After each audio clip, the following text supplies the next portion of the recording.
Stream here on lichess and Twitch. International Master Will Paschall. I am welcoming you guys to my Tuesday stream, which is usually featuring, as it is this week, a viewer tournament. This week, my favorite time control, rapid chess with 7+2. 7 minutes plus 2-second increment. Guys, we're going to be starting in 14 minutes and 30 seconds. That's what it looks like to me.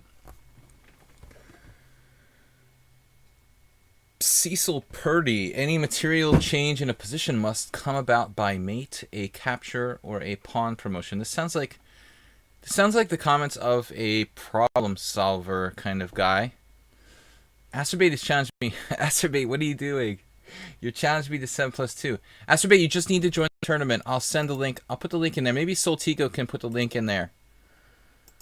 Acerbate is like challenging me to an individual game, but we're not going to do it that way. We're going to have a tournament. Acerbate, you can join the tournament. How many games do you have now? Do you have more than 20? So you just need 20 games. It's 7+2 rapid, 2-hour.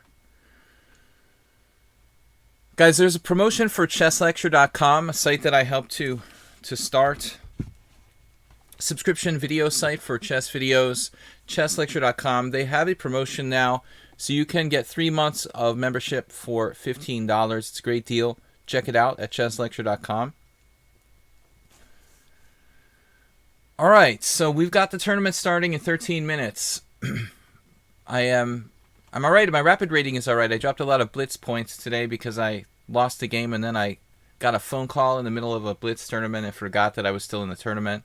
So I unfortunately forfeited a game to a guy like 1,000 points lower rated. That was good.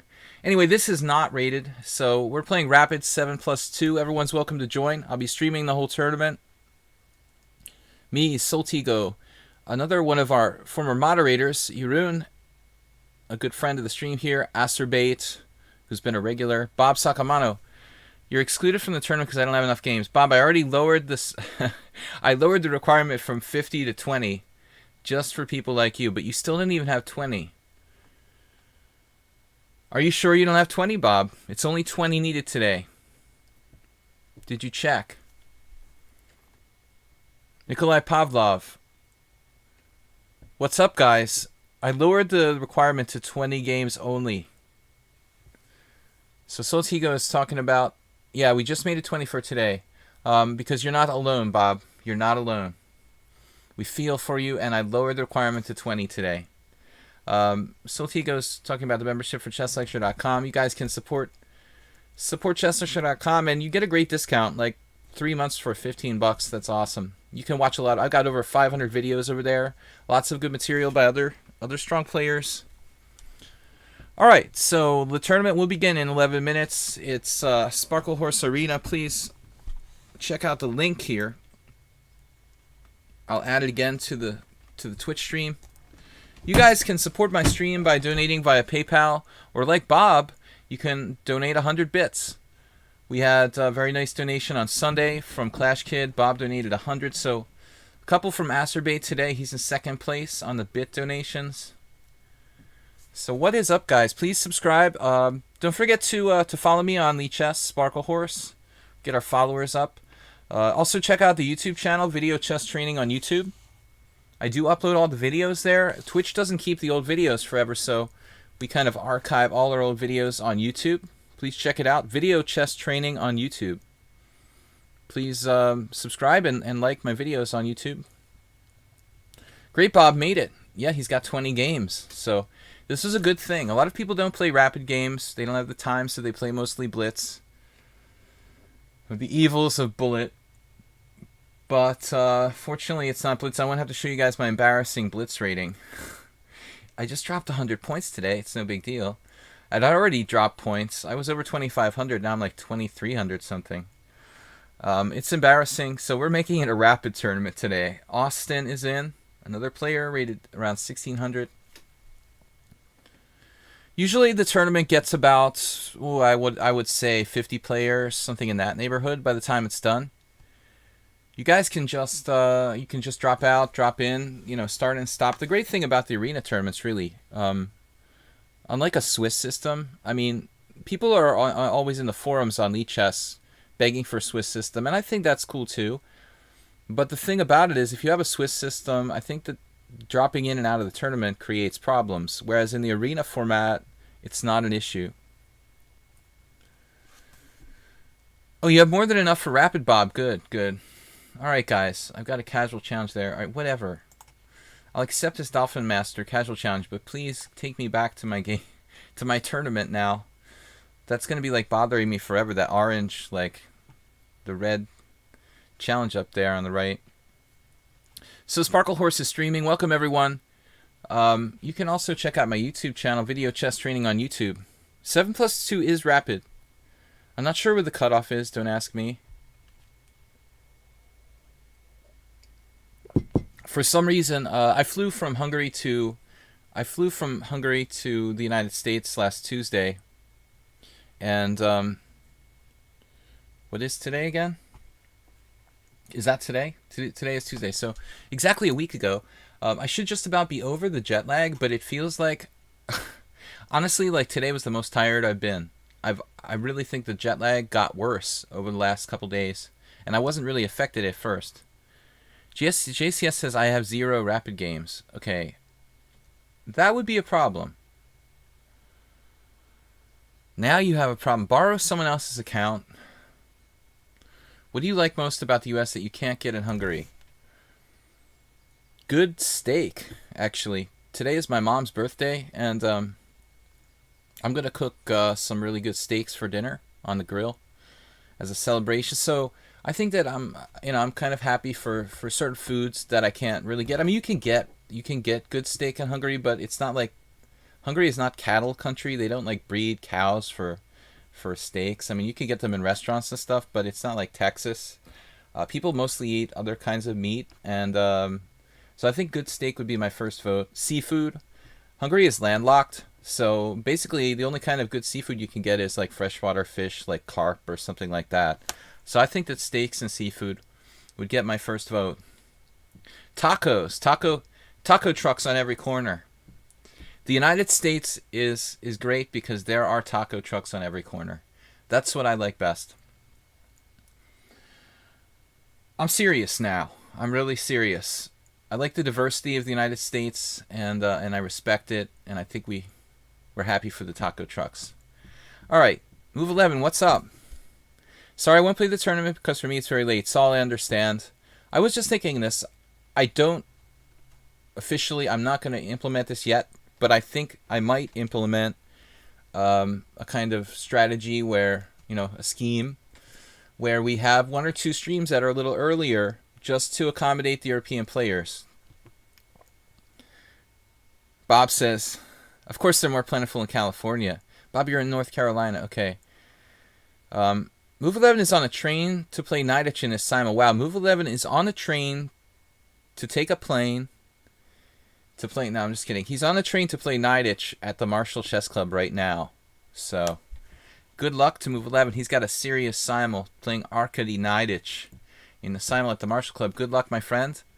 And I hope that you can implement what you've learned here. Okay, guys, tournament starting in 6 minutes. We've got 10 players or so. 9 is the best part of 10. Anyway, check out chesslecture.com, guys. 0 taco trucks in Maine, Bob. Are you sure about that, Soltigo? I find it hard to believe there's not a single taco truck in the state of Maine. And that gives us a great business idea. You are a cook, Mr. Soltigo. Maybe you've given yourself a business idea. Start the first taco truck in Maine. And you'll be, actually, yeah, taco trucks in Budapest. I don't know, it might work. All right. So, guys, we're going to be starting the tournament here. We've got the Chess Lecture promotion I mentioned, the YouTube channel, Video Chess Training. Please support the stream, guys. We can really thank you for any kind of donations you can make via PayPal to support the stream, support the YouTube channel. Got a lot of French Canadians in Maine, Soltigo. You have to have some diversity. Yeah. All right. So we've got... They're crossing over the border. We need a border wall. on the northern border to stop those French Canadians from getting across. All right, guys, let's get started. Seriously, I am usually in Hungary. I'm streaming from the United States now, and we're going to be streaming all summer here from USA. So we miss the steak and the seafood in the landlocked country of Hungary, where there are no cattle for grazing. But anyway, on to chess, guys. I had a rough day today. I've experienced very bad jet lag, and I was tired. Dropped a blitz game today. Dropped another forfeit, so it's a good thing you don't see my blitz rating right now. So ready to start the stream, everyone. Welcome. You see my rapid rating isn't too bad. It's 2450.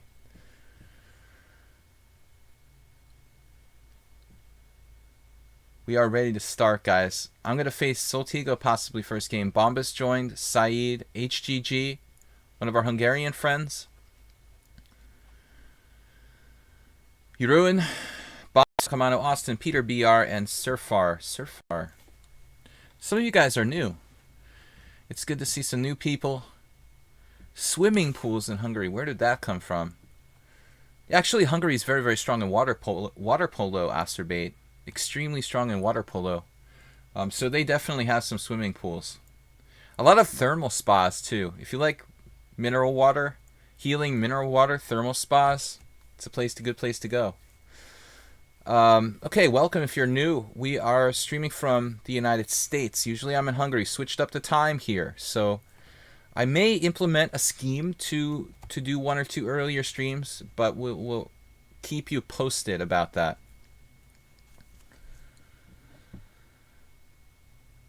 Okay, guys, mostly we're going to be watching my games as I play through them. I might take a break here or there to, to watch another game if I want to take a few minutes off. Guys, we are streaming Monday to Friday. Tuesday is our viewer tournament. Monday, Wednesday, and Friday we do Blitz and Rapid streams. And we're doing most of them at 4 p.m. Eastern Time. Eastern Daylight Time. Thursday, I do what I call my subscriber stream, which is basically a stream dedicated to subscribers here on Twitch, where I focus on game analysis. And I just want to let you know, if you're new to my stream here on Twitch, mostly I play on lichess, my favorite chess site. But my stream is about instructional value. I really want to make sure that the focus of the stream is on helping you guys and myself to get to become better players. So I'm pretty serious. I joke around sometimes, but I'm pretty serious with the focus on instruction. And this is fun, though. I mean, this is a tournament we do once a week to give the players a chance to play some serious, kind of long games, 7+2. It's a good time control. Sometimes we do Blitz, but I prefer the 7+2. So, Soltiga, what are you cooking today? Lobster. Mr. Coffee, good to see you. Do your chess lecture videos pay you by the viewer subscription? No, unfortunately, that's not what I do there. So you're not, don't subscribe just for my benefit. But Chess Lecture is a great site. I do wholeheartedly support them. I helped to start the site, but I'm not a direct beneficiary. I just have a kind of partnership with them. I do work with them, and feel free to sign up to Chess Lecture. It's a great deal.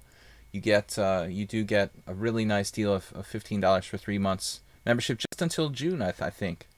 Guys, the tournament is starting in 1 minute. Wow, a huge trout fillet for lunch. Nice. Sounds good.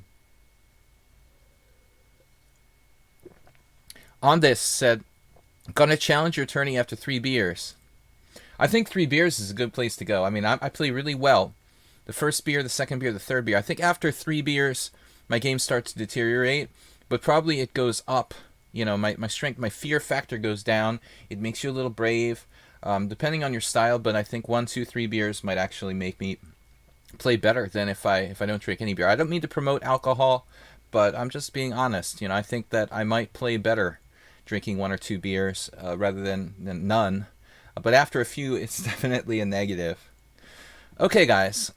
Mr. Coffee subscribed anyway. Great. I didn't know if you'd seen the site before. I did help to sort of start Chess Lecture. I'm probably the most prolific video creator, content creator over there. We're about to get started, guys. Good luck, everyone, and check it out on YouTube as well when the stream is done. So, wow, Zen Chess popped in. Haven't seen you in a while, Zen Chess. He's solidly up to 2100. Okay, lately I am playing a lot of G3. Nothing specific here. Running into a lot of King's Indians. Grunfeld. Everybody plays like G6. There you go. Call it a psychic moment. I mean, I can play E4 too, but I don't like to play the closed Sicilian.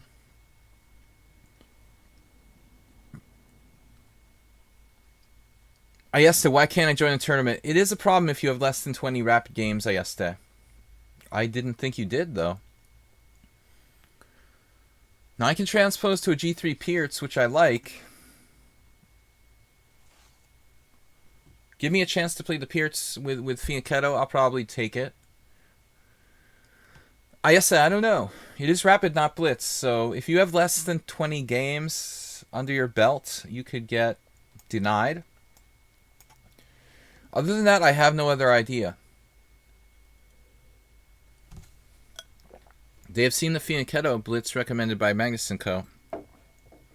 Fianchetto Blitz. I have never...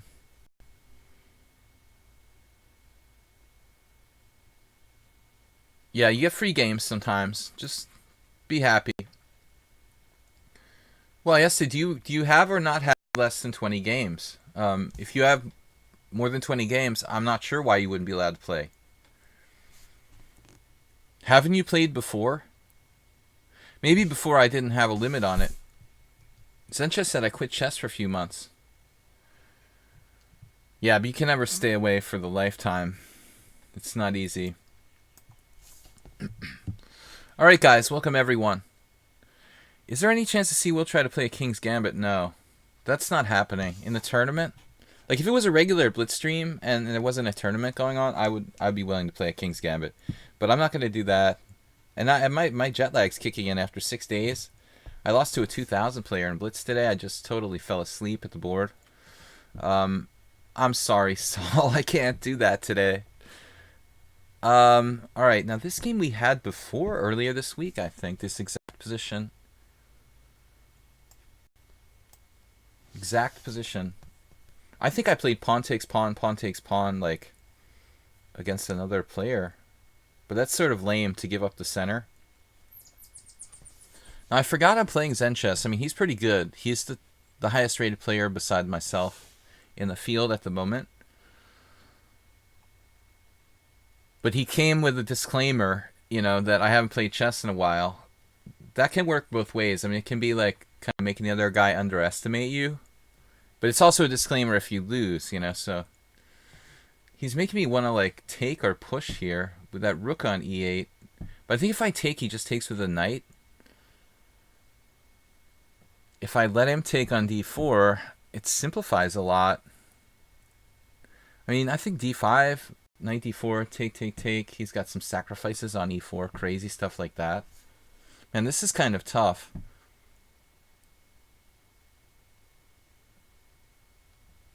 I'm not playing this system very often with white, so I'm not that familiar. I mean, it's been a long time since I played one of these in a tournament game. The last time I played one of these Fianchetto Pierces was black against none less a player than Quang Liem. He wasn't 2700 at the time, but he did handily crush me. I was black in a Fianchetto Pierce. I don't know why I would ever let him, like, transpose me into a Fianchetto Pierce. I have no idea how that happened. Okay, rook e8. I must have made the mistake of playing the modern defense against the guy or something. It must have been like d4, g6, and then I ended up in a Pierce. Gambling that he wouldn't go and play e4. It was like 10 years ago. Okay, rook e8. I don't know about d5. d5 looks a little bit weird, and I don't like playing those structures. D takes e. My concern is knight takes e5. I mean, I might be able to play b3 there. How bad is that position if I play like b3? Okay, I mean, is that for real? Can I do that? I don't know. Queen d2 is another option, just not like giving in. Queen d2 takes, knight takes. Why am I playing this move? I mean, I didn't hardly analyze it. Now I'm like suddenly deciding to play queen d2. I've got coffee and beer, every kind of thing I can think of to keep myself functioning, because the jet lag just seemed to kick in really, really bad this afternoon. I feel like it's like 2 o'clock in the morning, and it's been almost a week that I've been here. I don't know what's going on. So I feel a little bit lethargic. There's my disclaimer. Zen Chess said he hasn't played chess in months. I said I feel like I have jet lag. Everybody has an excuse. Yeah, be good. Behave yourself today.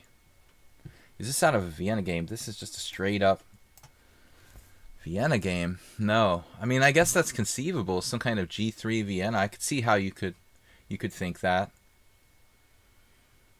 Yeah, I did a kind of crazy thing with the Queen D2. I mean, that really wasn't completely sane. B3's got to be played. You know, I mean, Zen Chess could have done something like knight takes d4, bishop takes d4, knight takes d4, knight takes e4, bishop takes d4, queen takes d4, and then some sort of f5, winning his piece back. I don't know. Queen 2 looks kind of weird. And if I castle, I'll walk into tactics with bishop takes h3 and knight f3 check. Something like that. I really don't know about putting the queen on d2. Did I hear jet lag excuse? That's right. It's not an excuse, it's the truth. Excuses that are the truth are not really excuses. Wow, he played this. Just like luring me into b5.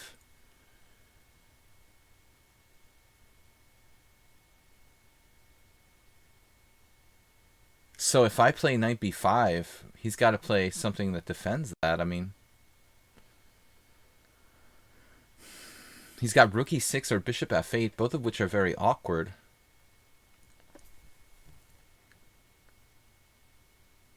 And that seems weird. I could castle queenside. Is this crazy?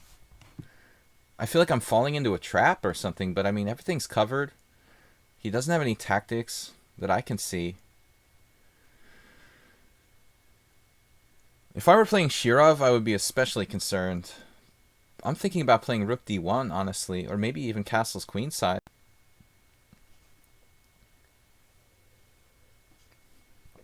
I mean, normally one would like prepare the c5 with like a6 to cut that out. He's just inviting me in there. Arsenal fan, welcome everyone.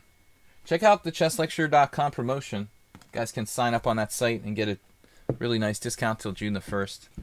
Knight on d to b5. I mean, it's a site that I work with, so I mean, it's really, I can highly recommend it. Knight on d to b5. What is he doing with that? Wow, he's just turning the corner here, attacking my e4 pawn. This doesn't seem right. But he's got knight takes e4 now. I mean, that's on here. And some kind of like knight to d4. But I mean, how is that going to work? If I can play knight takes d6, that stops his knight takes e4, doesn't it? Knight takes d6, knight takes e4, knight takes e4. I don't see how this works.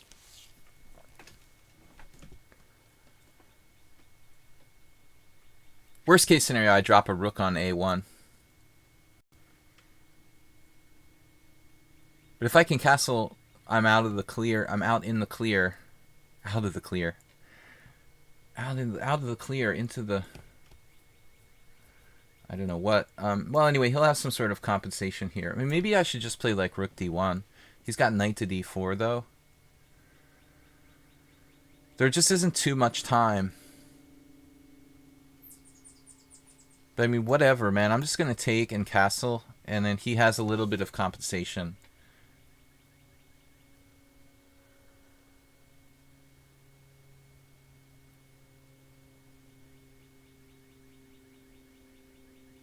You guys hear the birds? That's something you won't hear the same birds from Budapest. Slightly different birds. Alright, I'm out of here. Our rook is protected. You know, did he have knight takes e4? I mean, I just took a piece on c8, and I had this weird feeling he could play knight takes e4 in this position. I mean, that's a little over the top, isn't it? Can he really do that? I don't want to think that far. No one else is feeling confident either.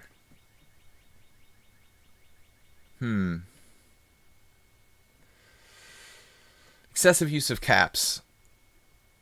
We've got to set that up, Soltigo, so the subscribers can use excessive use of caps. Special feature. He might lose on time, though. Sorry, this is not the current position. This is the current position. I captured on c8, then he takes back. He's got some control of d4 that compensates for the fact that he's down a pawn. But, I mean, my king is nice and safe. I have a white-squared bishop. It's like the ultimate pawn. I have this very solid king side, so nothing bad can happen to me over there. The long diagonal is another story, but it doesn't look like he has anything there. So he's just kind of grasping at straws.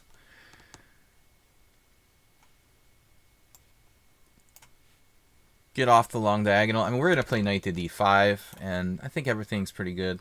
We've got f4. I mean, ultimately, f4, e5 is, like, strategically over for black. We can use the caps, he said. So, I don't know. I mean, knight d4 doesn't really do anything. I'm just going to play f4. And he needs to be able to play, like, bishop takes c3, queen takes c3, knight e2 check in that order.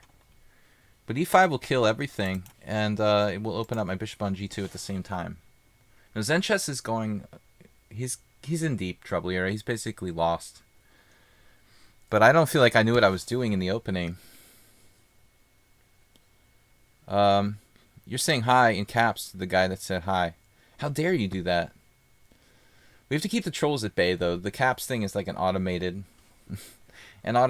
troll control mechanism. Sorry about that. So, HGG out in first. Bombas second. Divakaran. Bob. Me. Zenchess. It's still early, though, to be announcing stuff. Wow, this knight looks good, doesn't it?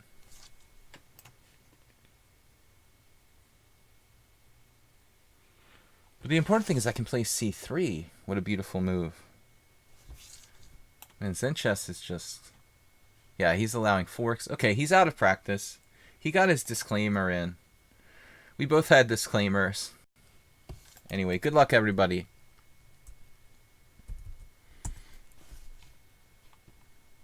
Okay, I'm playing Bombas. We're going to stick with our guns here. I'm getting a little predictable, though. I might have to mix it up. Because I am streaming, everybody knows what I'm going to play. They might even be kind of like mentally preparing.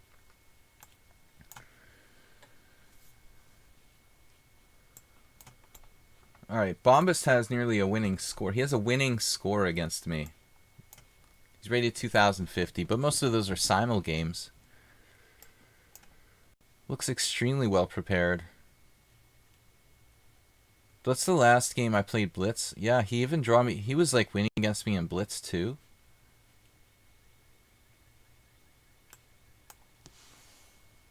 Closed Sicilian. He just moves instantly, doesn't use any time. Okay, let's try something different. I played this against a guy in Australia years ago. This double fianchetto type of setup. He just moves instantly, doesn't even need to think. Pretty obscure variation. Now there, I think I can allow Gingiashvili type of stuff. Roman did this once. Watched him totally smash a guy. But it's a little risky. It's a little bit risky to do this.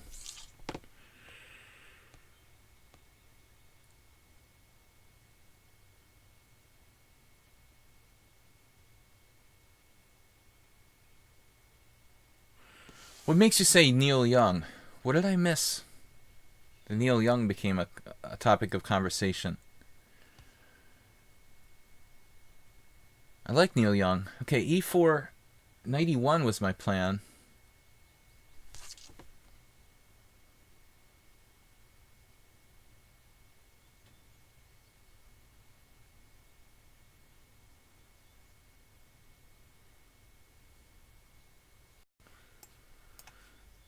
This guy seems really strong for his rating. But then he played knight to b4.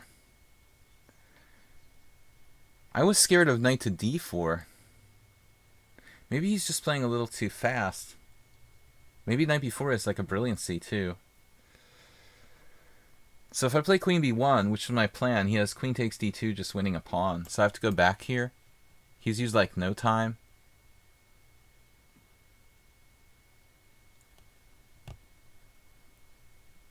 Has this guy played any games already? Oh, Neil Young's... Okay, no, wait a minute now. No, it's Neil Young and Crazy Horse. That was his band, wasn't it? I mean, I don't know if he has an album that involves a horse, but wasn't that a band that he played with? Why is the Bombas so perfect? Man, he's like crushing me again. Okay.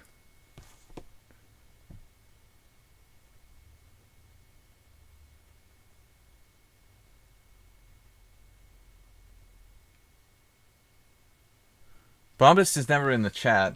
He doesn't do chat. What is his bullet rating though? He like moves instantly. He's 2100 in bullet. Okay, that's pretty strong. I'm in a world of hurt here. What does this move? Just win by force? Yeah, I think it just wins by force. Knight a2. I mean, this guy is ridiculous. Like, it's almost impossible to hold against him. I'm just losing material, right? It's like playing a GM or something. And he moves instantly.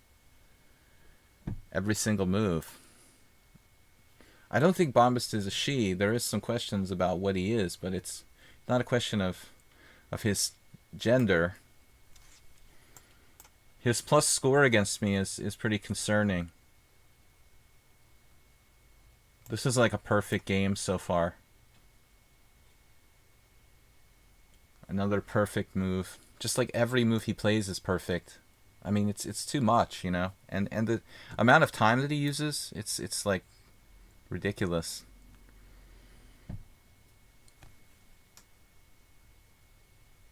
Yeah, I might as well just resign now.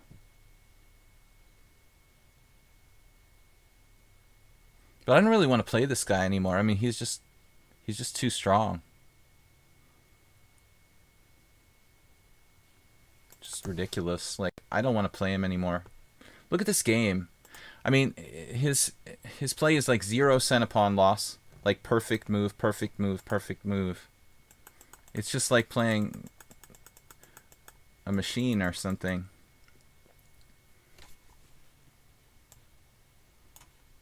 He made an inaccuracy, apparently. This much is book, but queen c2 is bad. Now e4. And this is the thing that concerns me. I mean, knight b4. I would have been thinking knight d4. I would have played knight to d4. But he goes right for knight b4, which is stockfish number 1. I mean, this is too perfect. It's just too perfect. Every game he plays is like perfect against me. It just seems suspicious. I don't know. Anyway, back to the next game. He's now like, he now has like 2-1 against me in our games overall. But every game I play with him, he plays like God. You know, it's a little bit too much now. All right, let's go back to the tournament here. Next game, we started off with a loss. Yeah, he says he has this, but I mean, he could be, you know, anybody. Like, what people put in their profile on lichess doesn't necessarily like mean anything. I can type in like 2780 in my lichess profile. That doesn't mean like that's his rating. You know, I mean, whatever. He could be a computer. He could be a grandmaster rated 2600. There's just no way to know, you know. Anyway, the guy just plays too good. I don't want to face him anymore. I'm just gonna resign if I have to play him again. All right, let's play the next game. Okay, loser says what? This is a new opponent, 2100. New account. Brand new account, so he could be scary strong too. No idea what to expect here.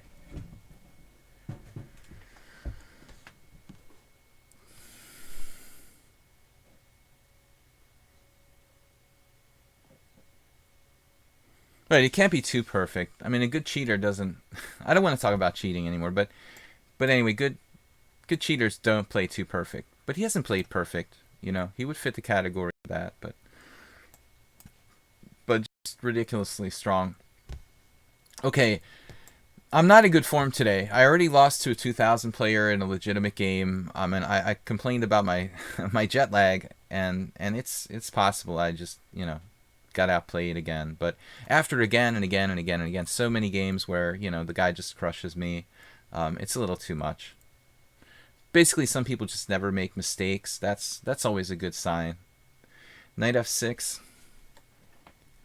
All right, mainline accelerated dragon here.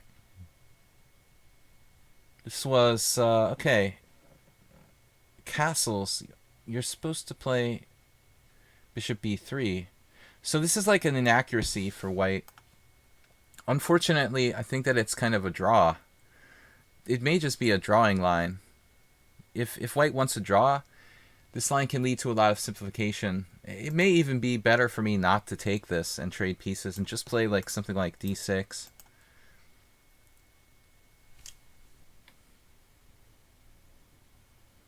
I forgot I even won a game. I forgot I won the first game against Enchess. I don't see anybody beating Bombist. Alright, knight takes e4. Sladgie equals William. My real name, I wasn't born Sladgie.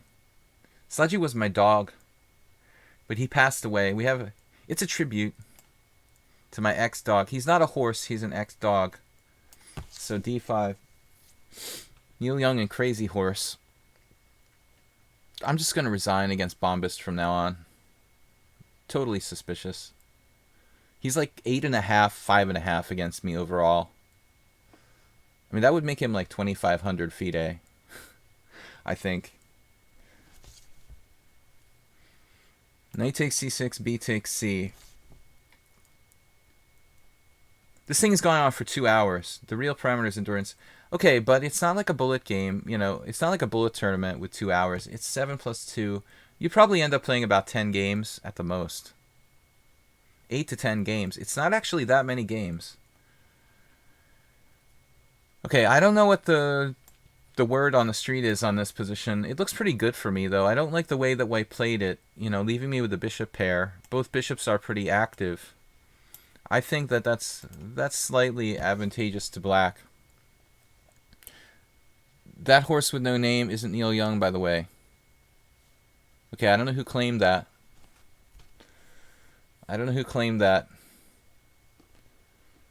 Alright. Horse Feathers needs to get his car inspected on the black market. Wait, how does that work? What good is getting your car inspected on the black market? I'm not even going to ask. Alright. That's a different kind of car inspection. So we're sniping a pawn here? I don't like to be too materialistic, but the fact of the matter is that pawn on c4 is indefensible. And we'll get something while we can get it, I guess.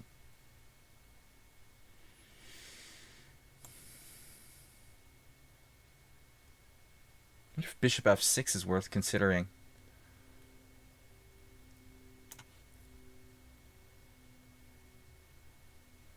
Okay, I'm up a pawn.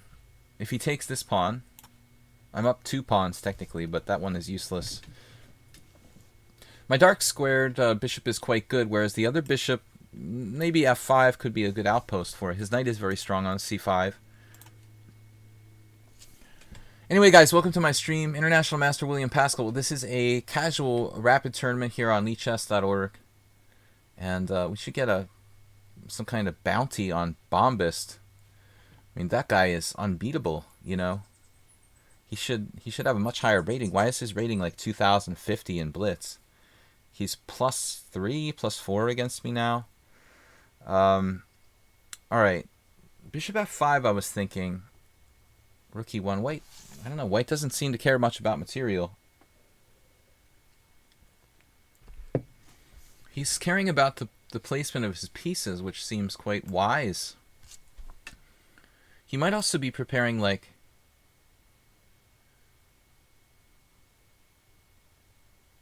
Crazy stuff. I was thinking queen c7.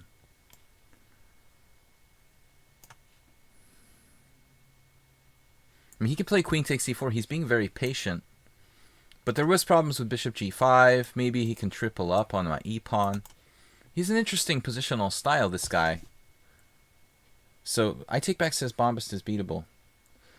I think I beat him only one time in 10 games, I take back. And that's kind of suspicious, I think. I mean, maybe I'm wrong, but, you know, if I'm 1 in 10 against somebody here, they better be like an IM or a GM, or at least a FIDE master. I mean, if I can only beat them 1 out of 10 games, that's kind of a little bit over the top, dude. Although a lot of them are simul games still. Nobody else here that's not been banned as a cheater has that kind of score against me. Talvin Jacobs, welcome. You miss old Yahoo games. Yeah, even I did that, the Yahoo games. Man, this guy is really irritating me. Alright.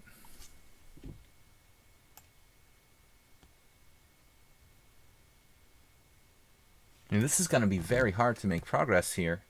Bishop g4 is almost a tactic. He just plays f3. f6, queen takes e4 check. Maybe I have to do that and just weaken my position all over the place. And white looks really strong here. Look at the way white plays with just the pieces, no pawn moves. I mean, this guy's a new account. Let's be paranoid, but I don't like the fact that he's 1800 in Blitz and 2100 in Rapid. I'll tell you right now. You know, that's not a good sign. It's a new account, much higher in Rapid than Blitz. We have reason to be paranoid. It's the internet. People don't tell the truth, and they do other weird stuff. So I'm in a paranoid mood today, but maybe I'm justified. This guy seems to have no interest in material, and he also plays his pieces really well.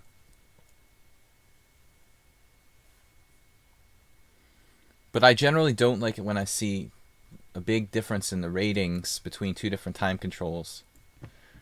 It's good to see him around 100 points differential, something like that. But more than 200, 300, it starts to get like kind of fishy.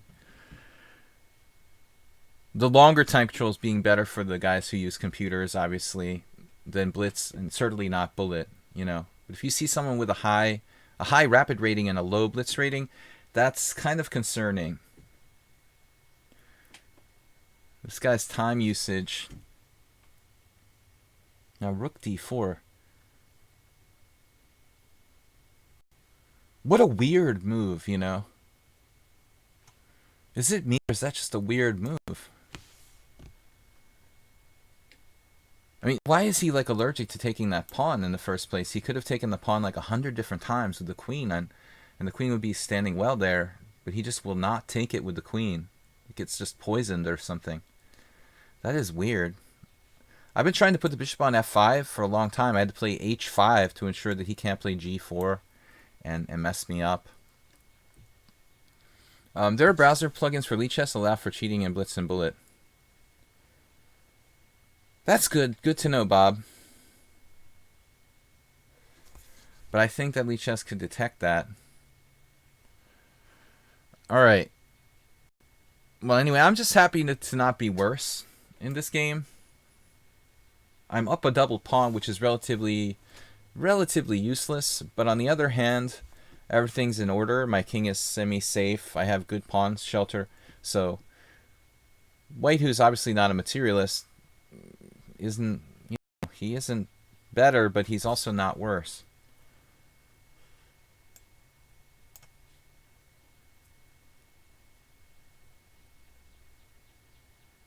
Now, he's got to watch the back rank. He plays with only pieces, doesn't move pawns. I don't like that either. I don't like to see that. You know, most human beings use pawns. They move their pawns sometimes. Computers like to be very conservative about moving pawns. That's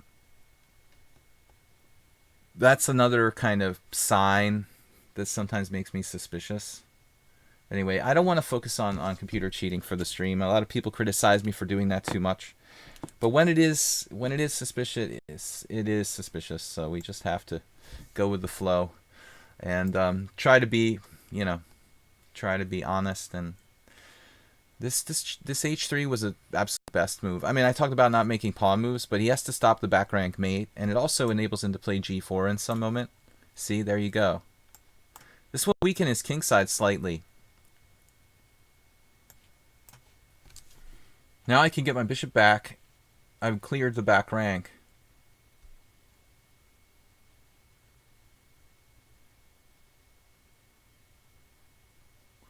No one would ever admit having me as their coach.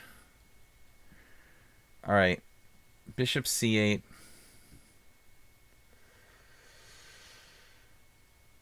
I thought I just lost the piece. I was like, didn't see rook e4 at all.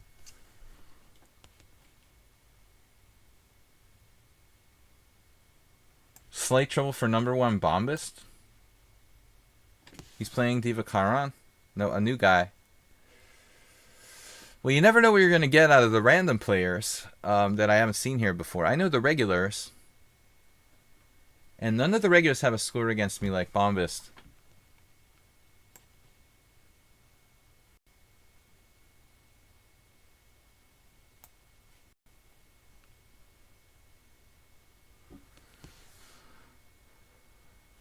He's trading into this ending.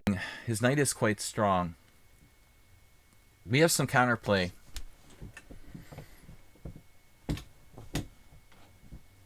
F3, great move.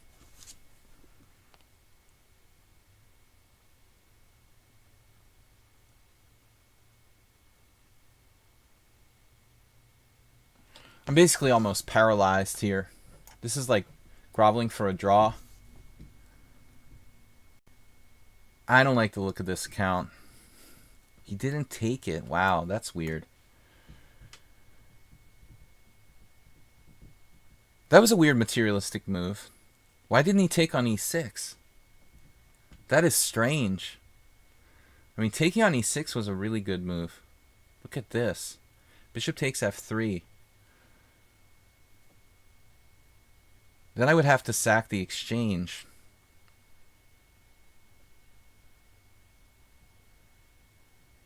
I have no good square for my rook.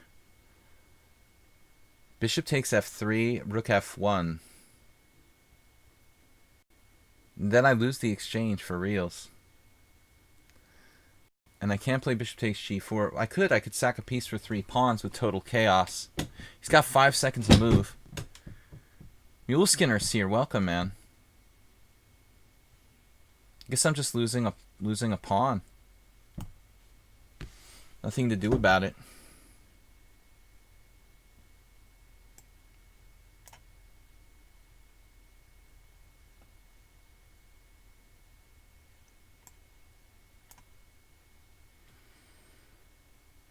Wow, he lost on time. Well, let's pause and check this game out. I want to see this guy's center pawn lost for real in this game, okay? Because he played weird, man. I mean, he really played weird. Let's just check this out for a second. I'm going to take the time out. I'm just curious. All right. I wanted to make the tournament 50 games, but a few of the subscribers and other players don't have enough games, so he lost on time in this position where he's like equal. But let's see analysis board. I mean, just White didn't really play.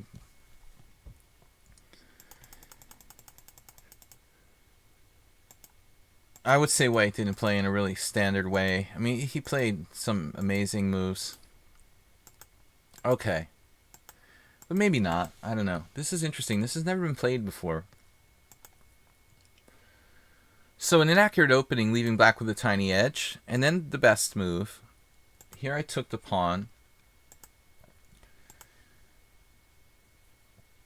You know, here you have a situation where he plays rook on f to e1. That's a weird move. But it's not what the computer wants to play either. You know, so the computer actually wants to play rook on f to d1.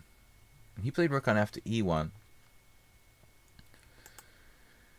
Loser says only made inaccuracies. But I still can't say he's like a computer or something. He just played weird chess. He didn't take that pawn. Weird, kind of weird game. I was never in trouble. But Okay, maybe he's just a self-taught player with a kind of unorthodox style. But I don't understand, when I played this, I was like bailing out trying to draw, basically, with bishop e6. This is not a move that I want to make. I mean, I am like concerned that I'm going to be worse here after knight takes e6. And he plays a3 now, which is just weird. He should have played knight d7. Even knight takes e6 should be okay for white. I mean, this has to be a draw. I was basically just offering a draw here. I mean, in this position. There's no way I'm winning this. Not in a million years. I have isolated pawns across the board. I'm up a doubled pawn. It's irrelevant. This is a draw. You know, and he doesn't play knight takes e6. That's really strange. Very strange game. Okay, guys, back to the tournament. So, Divakaran's out in first place. Bombast has a perfect score. He's playing on this. Let's see this. He's just like all over the guy. Look at that. Knight c7. I don't know, man.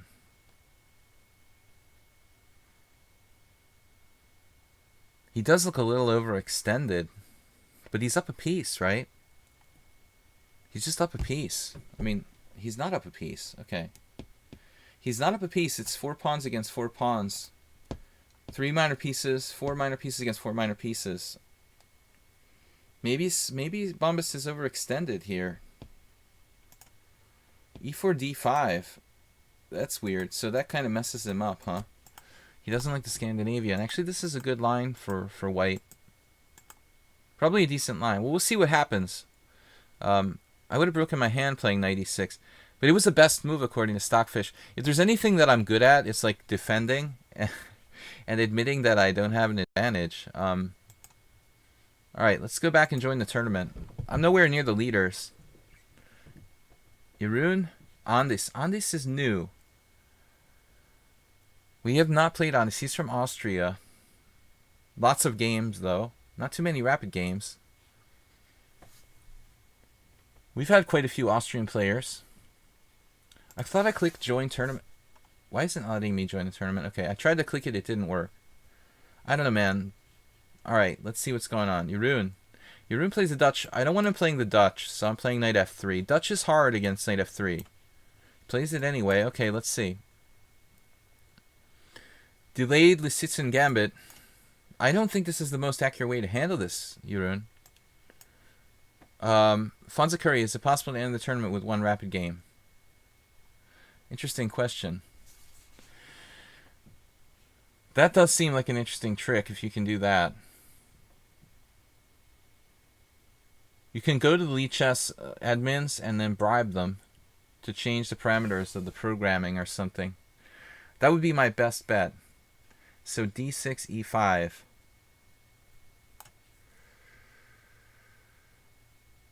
Well, I think this has been played before, most likely. I assumed this is just slightly better for white. Against Jeroen, I think that last time I played something different when we had this. Maybe he played something different, actually. I'm thinking maybe we had the same line, but it went differently somehow. Well, Bob, you thought you had Divakaran. He's a tough player. He can play master strength a lot of games. So e5. Divakaran, well, I mean, he's human, you know. I know that he's beatable. I've beaten him. He makes mistakes. He is really tough, though. The only player I can't beat here is Bombast. The other players are all beatable for me. Okay, so queen takes d8 check. And we play this ending. I mean, I guess this is theory. Knight takes, king e8. Or you could play bishop e6. Speak of the devil. Okay, structurally, we're just better. I think that should be, you know, we have the right to castle. He doesn't. We have a better structure.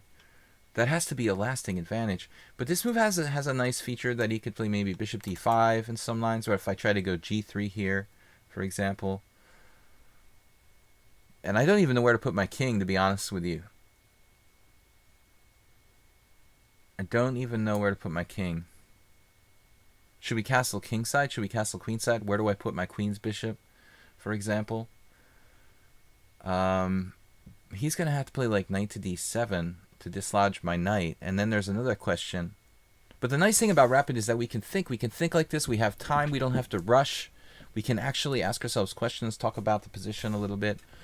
In 5-0, you know, there's no time to really think. I feel like it's just intuition and reacting. And I can take some time and try to build a good position. So, even bishop c4, I mean, is a move I would consider. Just a static advantage. Okay, let's do it. Jeroen is a good player. I mean, he's a solid player. He's capable of defending.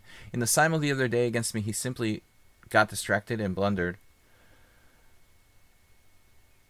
I'm pretty sure that my move is not the best move, bishop c4, but it's not a bad move, because when you have a sort of static advantage like I do here in the pawn structure and in the ability to castle, I think that simplifying by exchanges is actually magnifying my advantage in a way. You know, that structural advantage in a king and pawn endgame could actually be winning for white. Something like a knight endgame. Fonzacuri, I'm going to threat to Balt that I will shut off lichess with a super virus. I'm sure he'll take kindly to that. Knight takes c4. Wouldn't recommend it, my friend. I know that you're joking, but Thibault can be scary. Don't make him angry. He's like the Incredible Hulk. Alright, now my king looks like it's really happy on e2 here. We've got this debate, though. You know, you might want to like frontally pressure that weak pawn. On the other hand, you know, it's like he can't attack me on the file.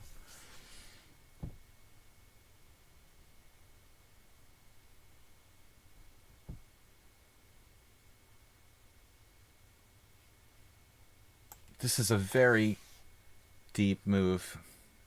Rook d1.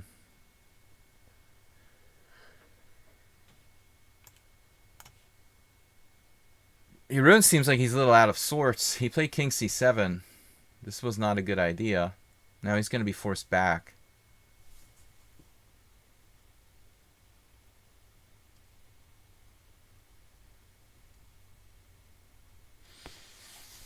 Okay, I probably have to play knight to c3 to stop him from putting his knight on d5. That's going to be a kind of killer, you know, if he gets there. That's going to block up everything I'm trying to do.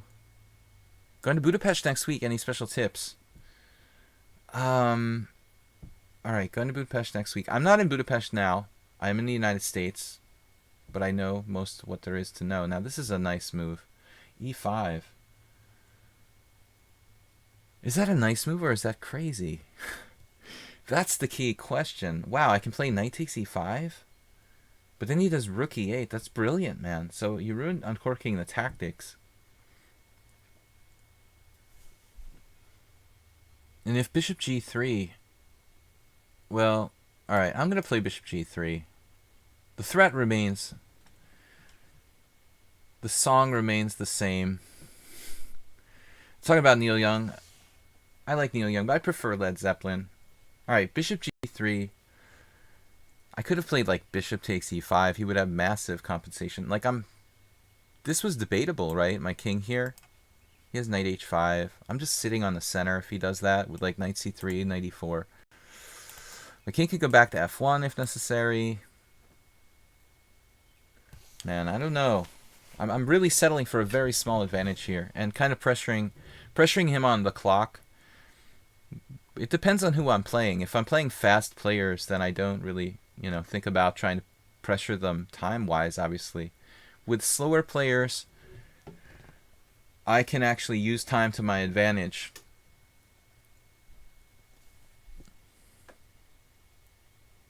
I mean, I think knight h5 is just a no-brainer here. Okay, his move might have similar ideas of going knight f4. And he's disallowed me from playing knight c3. Wow. But I mean, don't I have knight takes e5 now? Well, he still has rook e8, followed by bishop d6. He'll win a pawn back all day long there. Alright. So I don't know about this. If he plays knight f4, I have all sorts of choices. Taking it, playing king f1, putting my king on f3. Knight b4 doesn't do anything, right? I just play c3. White's advantage is small. Very small, actually. So anyway, advice about Budapest. All right. Well, I mean, it's a great place to go now. I mean, now the weather's great. This is probably like the best time of year to go. Really strange move there. Bishop d6.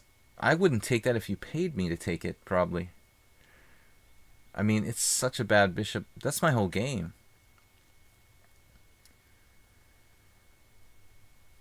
But I'm obviously having a hard time getting rid of the knight on d5 is my own problem. You know, that thing's killing me. But now I can play knight takes e5 for reals. Especially on bishop e7. He doesn't have a good square. He played this.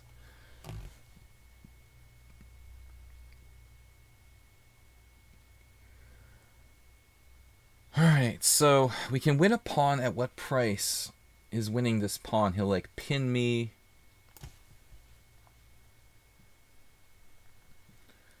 I mean, bishop takes e5 check will really mess up his king. It'll have to go to d7. Now I'm going to have to hibernate with my king, but I think he has bigger problems than me.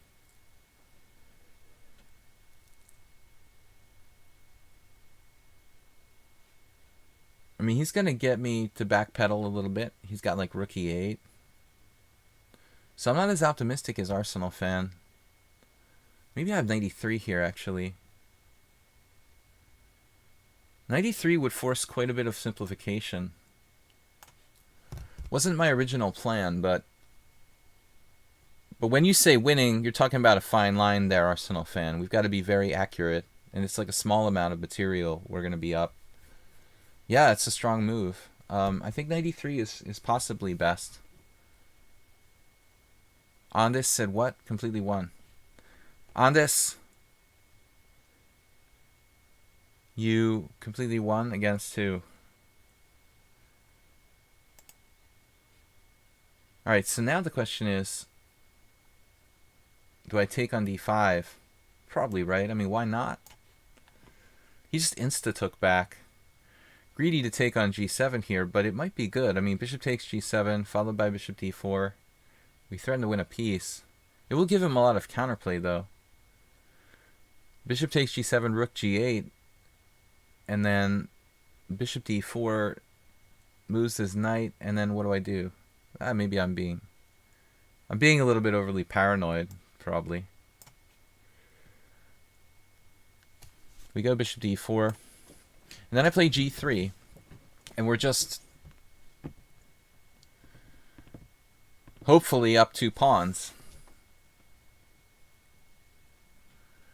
The American, why do you live in Budapest? That's our #1 question. Why not? It's cheaper. Well,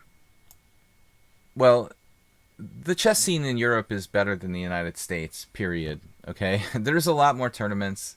It doesn't cost like $1 million to like travel from one city to another. And, you know, that's probably the #1 reason. Other than personal reasons, chess scene is better in Europe in general. Hungary is much less expensive than, say, like a really major Western European country like France or the UK. There you go. So, all right, let's just pressurize d5 a little bit here. It's a great city. Highly recommend it. Okay, Jeroen is coming with a little bit of counterplay here, but he's in time pressure. He's busting the minority attack on me. That knight's got to go. Actually, it has a really good path now. Maybe I shouldn't have even kicked him out. Now he's got c4. That's kind of nasty. I'm going to have to, like, get him out of there, too.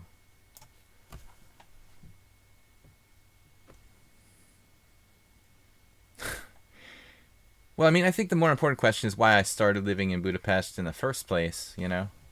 I have a family, you know, that's obvious at this point, but, you know, kind of like, well, why would I, you know, why did I start? And playing chess directly is the reason why I first went to Hungary. Next to be, I wanted to like turn off Berserk. I was thinking about it, guys. What do you think about turning off the Berserk? People would be pissed. I was like, I'm not going to do that. They'll get all angry. Because I rarely Berserk, especially on the stream here. You have to be used to Berserking and the technique of Berserking and all that.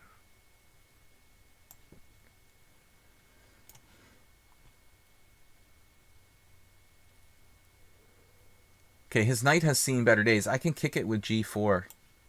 And it's going to start to wonder if it's really worthy of this world.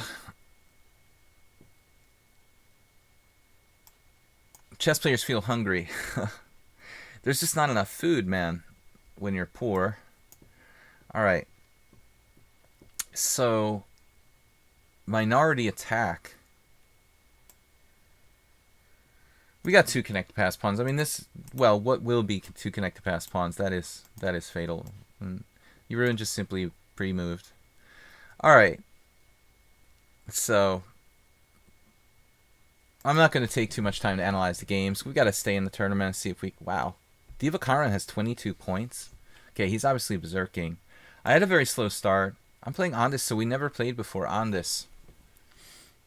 Are you a player who's been on the stream with a different account, or is this like you've never been on our stream before? R being, well, you know, me and the regulars here.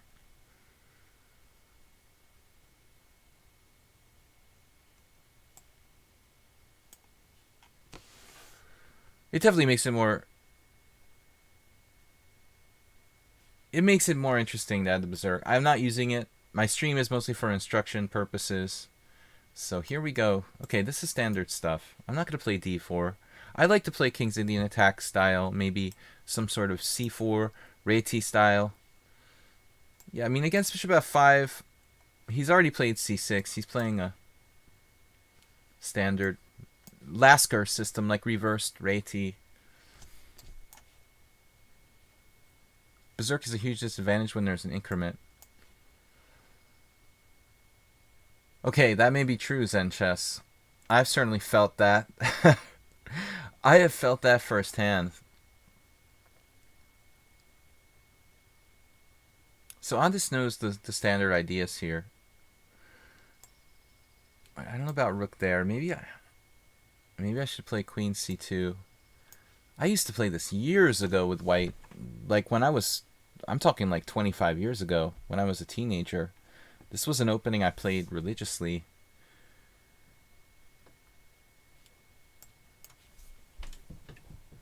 Pretty standard setup. Don't get this position very often nowadays.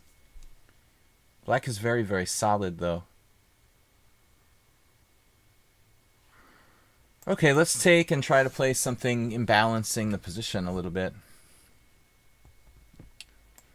Yermo, Uncle Yermo, who you guys might have heard of, is a you know, he's actually a master from Grandmaster. He became a Grandmaster relatively late, by the way, but Uncle Yermo was from St. Petersburg, but he's been living in the United States for years. So Uncle Yermo is a guy, I once saw him do this. He plays like knight d4 and then bishop h3, but on this, you know, on bishop h7, which you would expect, Andis played the bishop e6.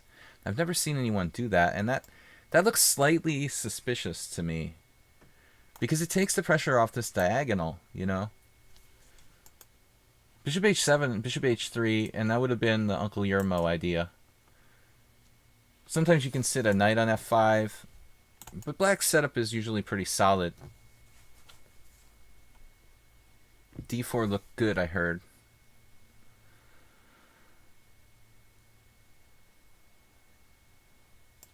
Okay, he's going to have some issues with the e6 pawn. That's going to be awkward to protect.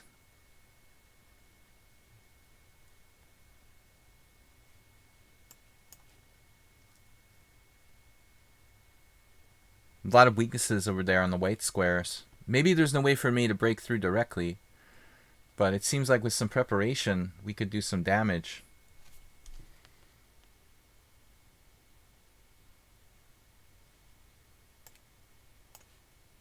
I don't like this queen, by the way, on my diagonal, on that diagonal.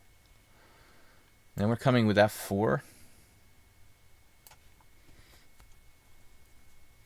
We've kind of turned this into a sort of King's Indian attack type of thing. White stands better. He just dropped a piece. Okay. That was good. So we got a little bit of streak starter. We lost to Bombas. Now, Bombas lost a couple games. What happened? Bombas lost to Andis and Merle Dixon. Wow. So there goes my theory that Bombas is unbeatable. He's certainly unbeatable against me. I've won like 1 in 10 games against him. He plays like God. I mean, I made a bad move, but he just jumped right on it. I have this problem, though. I mean, everyone has this problem that if you have a bad result against a certain player, it becomes like a bogey. You know, you just like can't play against that player because all you can think about is how bad you've done against them. It's the same thing with when I play with computers. I can't even play computers anymore because it's just like my confidence is 0. Okay, Divakaran is kind of running away with the tournament. Can someone please stop him? Zenchess said him and John Watson were playing all corners in the Skittles area. Okay, little story about Zenchess about John Watson. John Watson is this guy. He loves to analyze like me, even more than me, you know. But the funny thing about Watson is like he loves the analysis session like after the game more than actually playing the game, you know. That's what I noticed about John.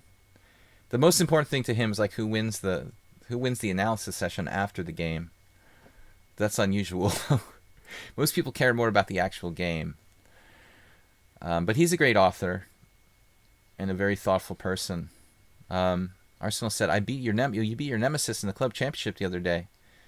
Wow. That's a good feeling, you know. Huge for your confidence. All right, guys. We managed to come back a little bit into 3rd place temporarily. Tomorrow will be a Weird Wednesday unusual opening stream. I'm streaming at 4 p.m.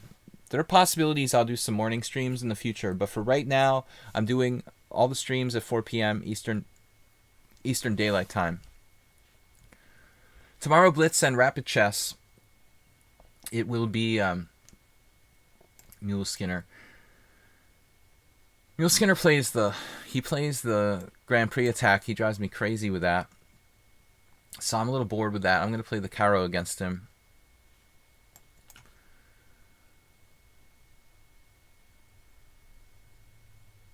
He played Bishop E6 against B3. What opening are we talking about?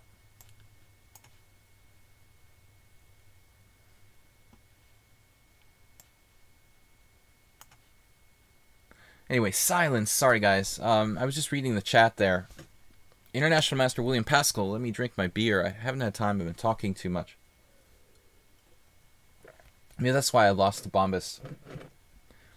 Well, I played that B3 system, which I never play. That's probably the main reason why I lost to him. I'll get over it. Okay, guys, we're only running in 3rd place. There's obviously a lot of players that can catch up very quick. I think we have an hour left in the tournament. Bishop D6, you meant. Okay, I mean, this system, I have done a lot of practical study. This is important for me. Playing the black side of not only the Caro-Kann, but some lines of my symmetrical English repertoire with black. So I could end up in this position as black against knight f3, c4, or e4. I don't know how I'd end up in this position with d4 as black, but maybe that could happen too. Okay, bishop b5 unusual. The main line is queen b3. I have faced bishop b5 on occasion. It's not that bad of a move. White's almost playing it like a reverse Nimzo or something, but I think that theoretically black can equalize against bishop b5 pretty easily, whereas queen b3 is not so easy, and bishop c4 is also equal. Black has already equalized. I agree, but it's still okay for white. White isn't worse. I have run into this a couple times.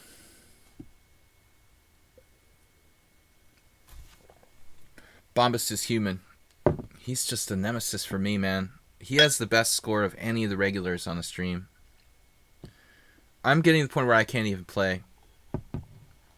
Actually, maybe relatively new account, but maybe Fonza Curry's even worse. I can't even play against him anymore. Okay, bishop e3.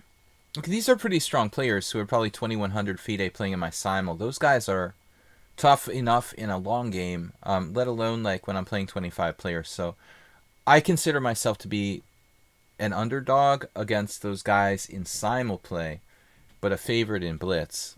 But if I start losing blitz games, you know, against Bombast and Fonza Curry, I'm a little surprised because I should still be stronger than them in blitz. Bishop e3 is a weird kind of passive move, but it's not too bad. What do we do now? He's just leaving that bishop on b5. There's nothing I can really do about it. It reminds me of the Grunfeld defense. If I take on c3, I kind of improve his structure in a way. Anyway, guys, please support the stream. International Master William Paschall. You can donate here on PayPal or just support the stream by subscribing. We need more subscribers. And keep the simuls and all the weekly streams going. Bishop e3, I don't know what to do. I could take, though. Taking is principal too. But it gives him counterplay on the F file. This is a Taurush Queen's Gambit with colors reversed, basically. I mean, there are a lot of playable moves for black. Bishop g4, you know, but I'm not that attracted to any particular moves. Takes in queen a5.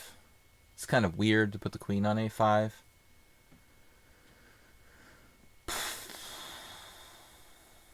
I don't really know what to do. I'm just burning time, but I have plenty of time to burn.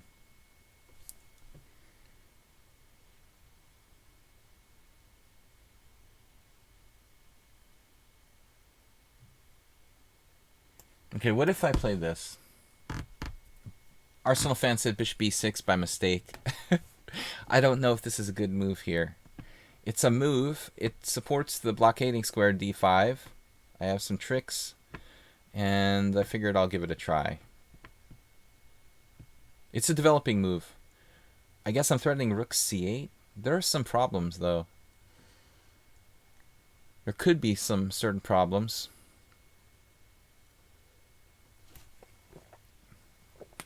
I don't like knight takes e3 unless I have a really good concrete concrete idea or plan to go along with it.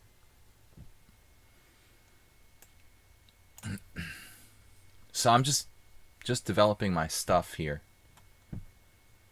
One thing I'm worried about is knight e4 swinging into c5, particularly when I don't have bishop back to c8. But in this particular situation, I think we can meet that with like knight takes e3 and then something like queen d5 or bishop d5. Bishop d5 again. Pretty standard idea, I would think.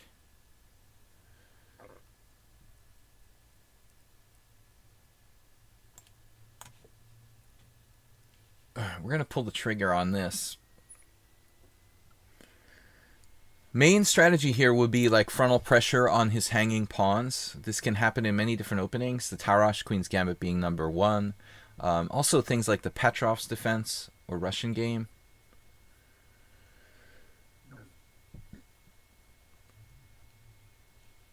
I don't really want to leave the center. I was thinking bishop d5, improving that piece, and then making sure we do something about Mr. Knight. Mr. Knight could be dangerous.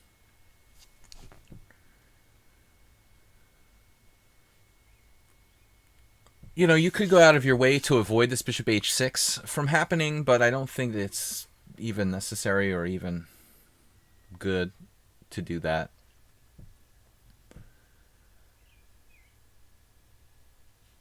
How would I evaluate this? I think it's approximately equal. I mean, what is white supposed to do? Maybe come back with like bishop e2? That would be good. Probably not a good move. He's got better moves than that here.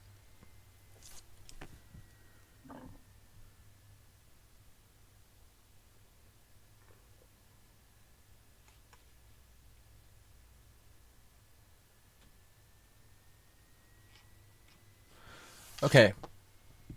Do we take with a rook and improve our rook? I would assume so. I don't see much value in taking with the bishop. I mean, he's coming knight e5 anyway. You could, though. You could play bishop takes c6 and then knight e5, queen d5, threatening mate, and then something like just hang out and play f6, kick him out, maybe have a better structure. All right, let's do it. It's possible that the other move was more aggressive. Rook takes with lateral rook moves, but I'm getting kind of low on time, and I figured this heavy piece ending is at least okay for black.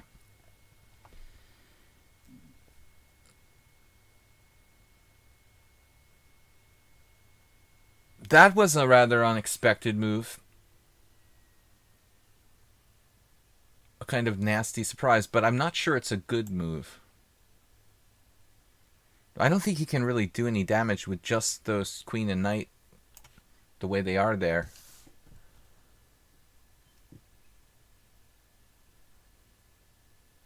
At the end of the day, I have weaknesses, he has weaknesses. The position is probably approximately equal. I mean, c3, d4 can be weak, but at the same time, he has to worry about certain things too.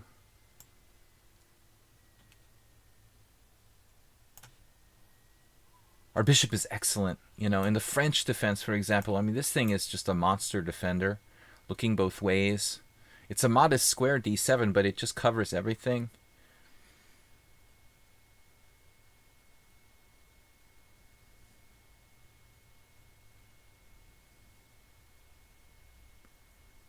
You've beaten me because of the structure before, said Arsenal fan. That's true. I've beaten a lot of people, and people have beaten me. The last time I was white, like 10 years ago, against Oliver Mihawk, I lost on the white side of a... I don't like playing the white side of these. I'm not good in the Tarash side of the Tarash. You know, I don't know. I just don't really do it. I just don't Tarash.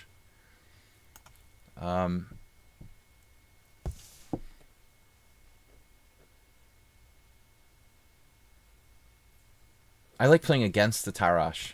You know, that's what I'm doing here. I'm playing against the Tarash. When I play the whites of the Tarash, or, you know, the Tarash side of the Tarash, I don't feel comfortable. You need comfort when playing certain openings. It's more important than how objectively good your opening is. It's like being comfortable with what you play. Like, I play bishop g5 on move 5, knight f3, knight c3, and bishop g5 against the King's Indian, the so-called Smyslov system. Okay, nobody in the world is going to argue that this system is as good as the classical King's Indian. But if you feel more comfortable with something, that actually counts for more than how objectively good the opening is, you know, theoretically, that you're playing. Well, if Arsenal fan, what you're saying, you know, the ability to play that type of opening from both sides is a very key idea. And I'm about to walk into a massive tactic. He has like knight c4. Hello, Dolly. I mean, that thing could just kill me in one shot. If I play rook c8 here, he has knight c4, rook takes c4, rook takes e7 check. So that is just nasty. Now, but maybe bishop e6. Dominating his knight? Do I want to do this? Is there a better way to do this without taking as much risks? I'm just running out of time. I'm trying to keep my weaknesses covered. You know, e7 and b7. And dominate his knight, keep him immobilized, try to keep these pawns from getting out of control, keep an eye on a2. It's a good game. I think both sides have played pretty well. Anyway, guys, welcome to my chess stream, International Master William Paschall. We are streaming up to 6 times a week, usually 6 days a week, Monday through Friday, and Sundays we do a simul. Our streams are now 4 p.m. Eastern Daylight Time. I'd also like to just point out we have had a little partnership with chesslecture.com, a site that I've worked for a very long time. Those guys have a discount, a nice discount.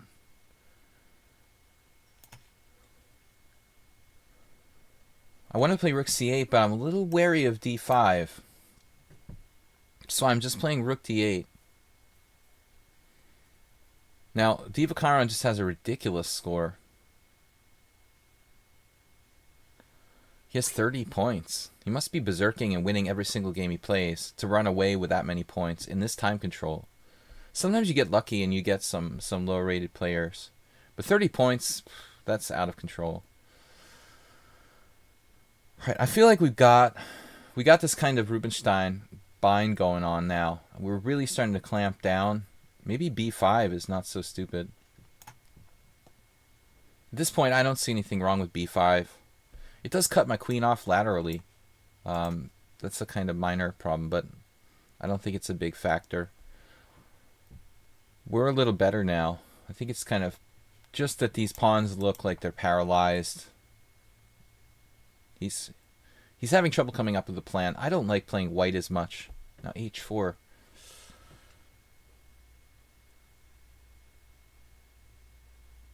Just talking about my queen, you know.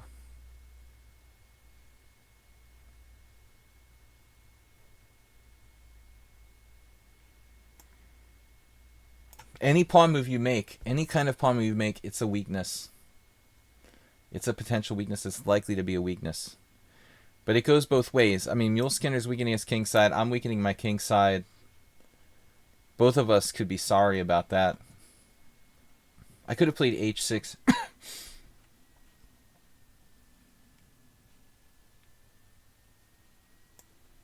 I just want to make safe moves a little bit here.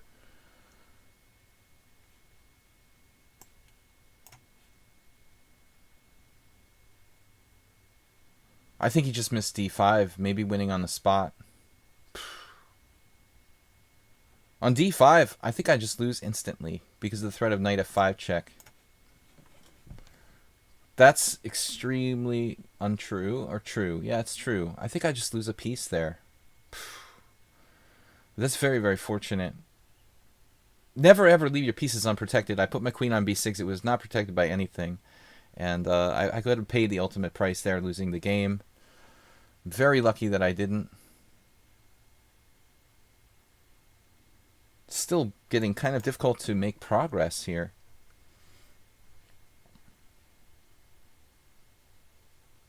And Mule Skinner is tough. I think that he's around 2,000, but he's capable of playing even better than that. I don't know what to do. I had queen g3 there. That was really a strong move.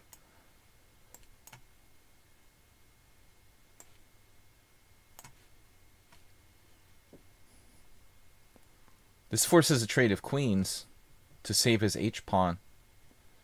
And then I'm a lot safer. You know, with the queens off, I can just kind of squeeze him, grind him down here without the risk of these attacking themes he might have.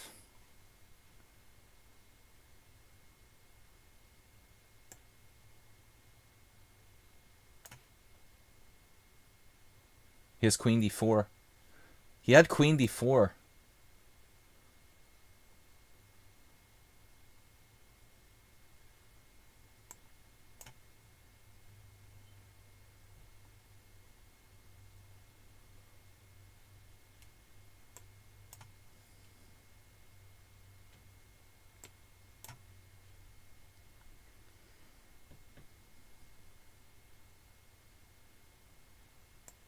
I think the open file is pretty important here. I'm just winning now.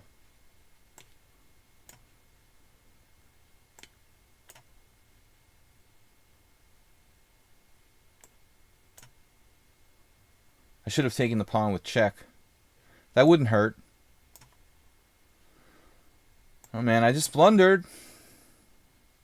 But I think I'm still winning, luckily. Got this pawn. Very strong ending for me here. This is kind of unforgiving. He's pretty fast. He really shouldn't be able to hang on here.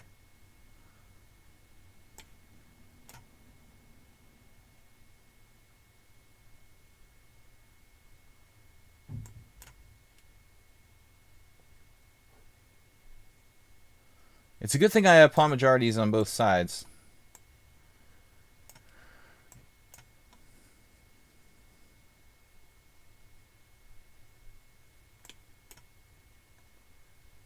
It's going to take him too long.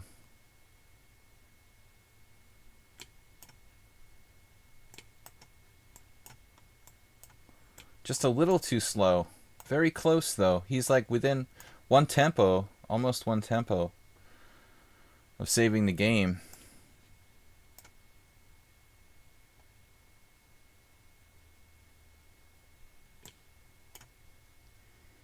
That pawn was on if that pawn was on A7, I'd be lost here. Now he's gonna lose it. Whew, man, tough game. Good tough game. All right, that was the closest game we had today. Back to the tournament. I'm in second place. Divakaran is uncatchable. He won every single game he played. Every single game. Haven't seen him much lately. He hasn't played me. He hasn't played Bombist. Bombist started losing all his games. I don't know what's up with him, but he seems very strong against me. Okay, Andes also lost a bunch of games. If it wasn't for that, those guys would be out in front. I might have to berserk a game. I don't like doing that. We've got 45 minutes left in the tournament, guys. Very tough struggle there.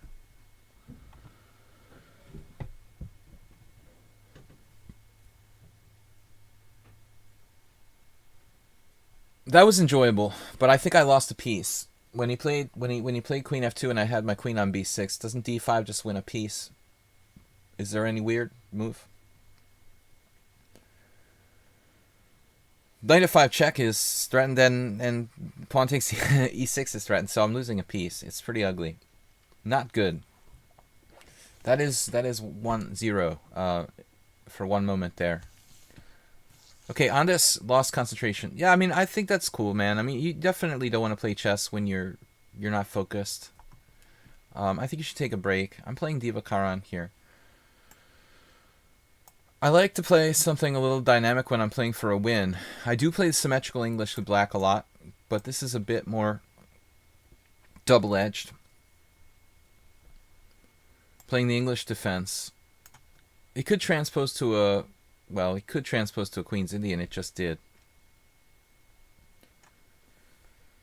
Not exactly, because on Knight F6 he has that. So I have to play... well, I've also played a lot of hippos. This is how I beat Onishuk, Alexander Onishuk. My best win ever in a hippo. Now, you don't see this often, like G3 here. But it's not really a hippo anymore. I mean, if I play Knight F6 and I go like Knight E4, this seems like it's a solid position. It's a kind of Queen's Indian with double fianchetto. Magnus played that against me in our one game. I don't remember the exact move order. It was a double fianchetto sort of Queen's Indian. You do see it from time to time.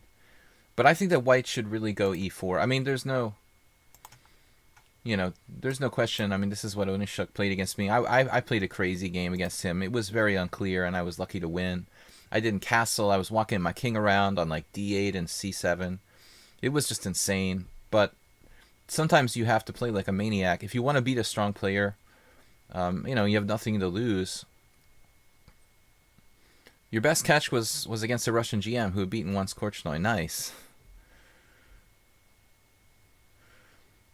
I have a plus score against the late Edward Gufeld. 94. After what? D5 you equalize, right? I mean, I'm not intending to play D5. I'm not sure if you mean this position.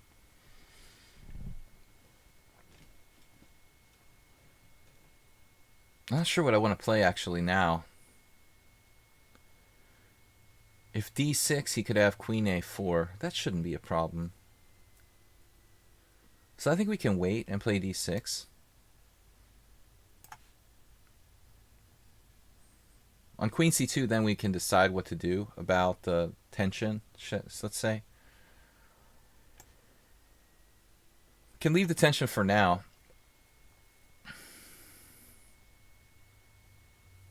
D5 makes strong... I don't know. Your questions are too difficult, man. Arsenal fan. For the amount of time that I have, those questions look kind of tough. Alright, I mean, nothing special is happening here. This looks like a very typical type of position. I had this type of position against Yevgeny Romanov in a funny game 2 years ago where he accused me of playing for a draw after the game, like it was a draw, and he accused me, you played for a draw in this game. I was pretty irritated by this comment, you know. I like hadn't played in a big tournament of Swiss in like 2 years. Actually longer, like 5 years.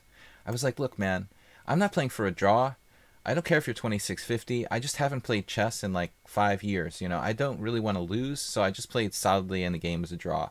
Nobody's like, and then he like accused like Grandmaster Oliver Mihawk of playing for a draw in the last round as well, which was just ridiculous. Mihawk was like up a pawn in the middle game. I don't think you're like playing for a draw when you're like up a pawn. Here I have to decide which way to take.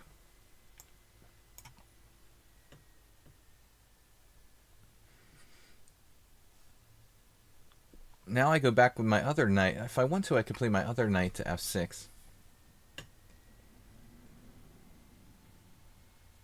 I don't want him to play e4, but even if he did play e4, it wouldn't be the end of the world for black, you know.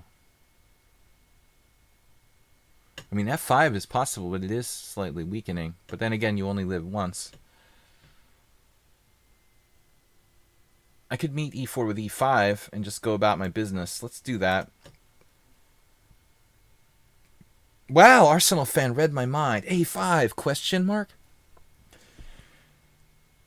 a5 was a weird move, man, and you actually called it. Now he's threatening, it looks like he's threatening e4, and so he can meet e5 with, like, takes. Where am I going to put my queen in that type of line? Like, a4, e4, queen e7, e5? Takes?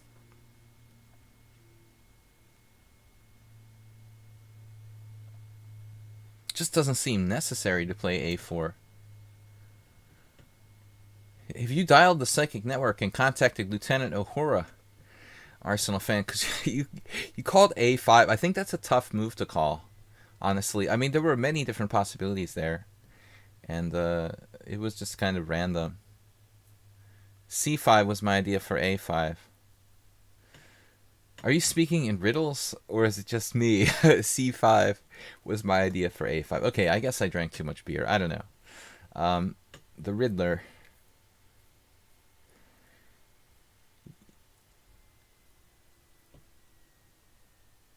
Alright, I'm tempted. I usually play a4, but I don't want to give him like this line I looked at. a4, e4, queen e7, e5, take, and then there'll be some like bishop b4.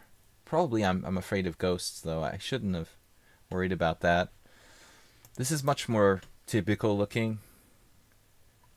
Now I have the A file. Speaking of the devil, the A file. Now c5 was talked about. I don't think that's a necessary thing. This is a very safe move. Like, on the other hand, I could play like rook a3, just probing the possibilities on the queen side. Let's play it safe here. Arsenal fan mentioned the move c5, but if he plays c5, it really weakens the white squares. You know, I can get a real grip on d5 and e4. Pipo Baudo said, what, William, would you ever recommend the Latvian Gambit? I recommend the Latvian Gambit only for blitz. I wouldn't play it in a serious game. It's fun for blitz, and I like to play that line with, like, not the normal Latvian, but knight c6. Just as a blitz, you know, line for fun, but no.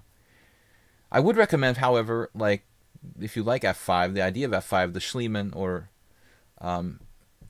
what's the Russian name for it? The Janisch Gambit. You know, f5 in the Roy Lopez, for example, is good, but I think the Latvian Gambit is just, it's just pushing the envelope too much. You know, it's just not really sound for black. Okay, so he's really solid, man. This guy is so solid. What am I going to do? This is double-edged. It's double-edged. I mean, I play d5. I put my pawns on the right color. I mean, there's some risk, of course, like the c file could be good for him. I've got the a file. Wow. e4 was not even on my radar here.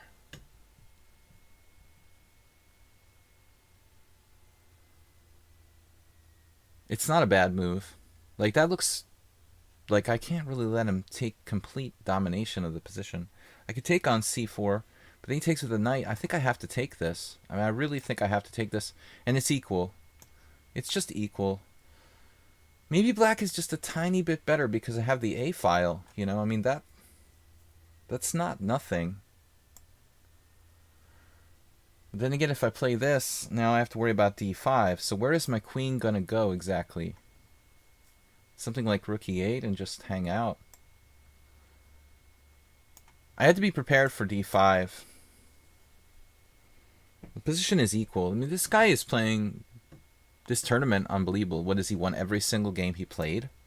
And he's only rated, what, 2135. That's not bad. Yeah, this is a really good move.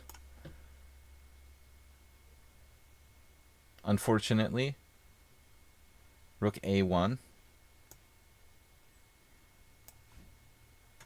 Strange defense by me. Alright. The queen on e4 is just murder. I don't know what to do. White is slightly better here. He is a machine. I mean, we don't really have much information on this player. His bullet rating isn't that high. His blitz rating's very low at just 2012. But the rapid gets higher, you know, and he's like won this tournament before. And I don't have much info. I mean, he just seems, based on his bullet rating and his blitz rating, it's playing like a master, a very strong master, I would say.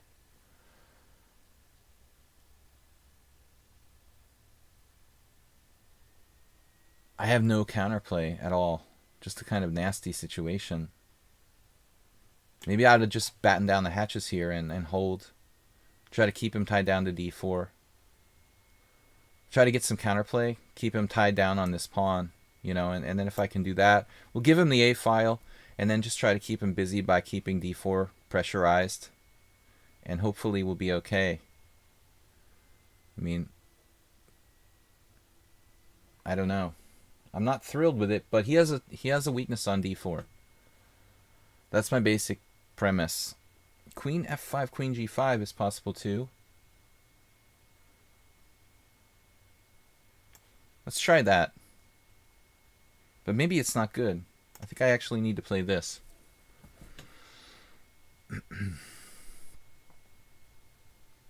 I don't know. I'm just going to offer a draw here. I feel I'm slightly worse. But if he's willing to take a draw, I can move on to it and try to win another game. I mean, alright.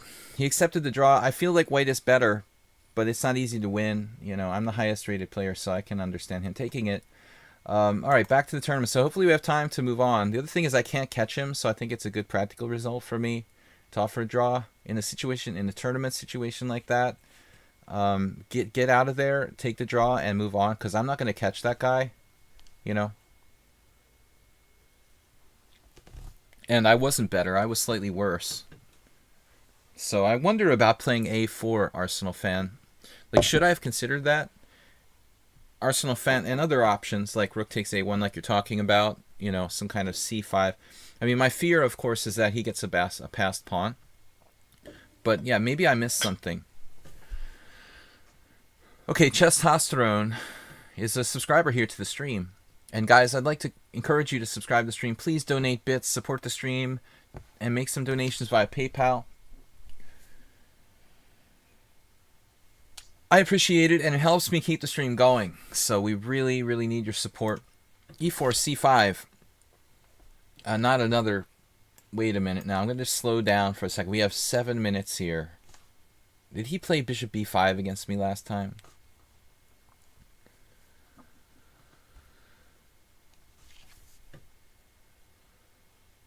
Knight d2, knight e2. It's like a special move order. They call it the Chameleon Sicilian. It gives black the option of playing e5 if you're interested in something that shuts down d4. There was a while, like 15 years ago, that was kind of a trendy line. I'm a dinosaur, so I remember things from 15 years ago, even 20, maybe even 25 years ago. I won't tell you how old I am. But this is strange. Testosterone takes here on c6. I just don't buy this, you know. Okay, it's solid, yeah. It's playable. You know, we see a lot of this lately, but... Now, number one, okay, d6, if he plays e5, sacks a pawn, I can be in trouble, but he doesn't have e5. So d6 is fine here. Bishop takes e5. There's no e5. Last time I think I played something weird like queen c7 against white, but it's not, you know, necessary to put the queen there just yet. Now if knight f6, e5 is really good. Now we have a problem. It's kind of a trap. I think the computer liked my move, although bishop a6 now. Uh-oh. Did Testosterone make a mistake? Because I have bishop here. That actually looks strong. Okay, now he's going to have to go whole hog then. I mean, normally these guys castle kingside in these type of lines. But I've just forced him to castle queenside. My bishop blocks my a pawn. It wasn't really going anywhere anyway.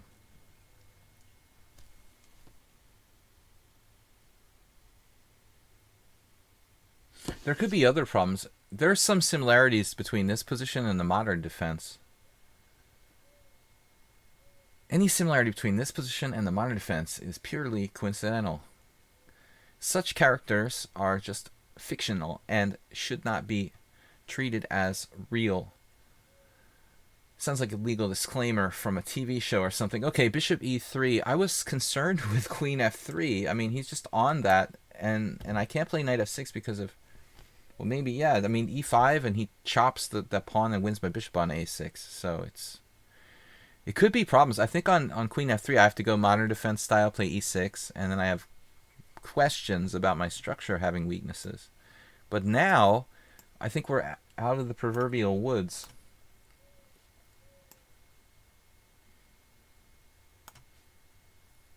Out of the proverbial woods, guys. Just 27 minutes left.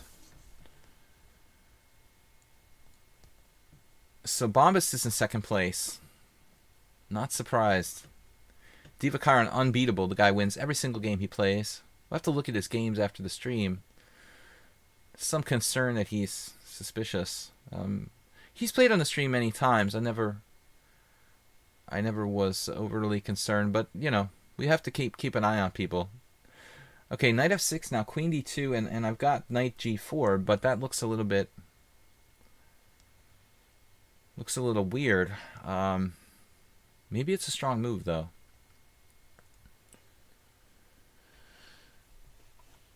Sometimes you just have to think outside the box. If bishop d4, I have e5 there, very strong. And now, well, we have to be doing this, I think.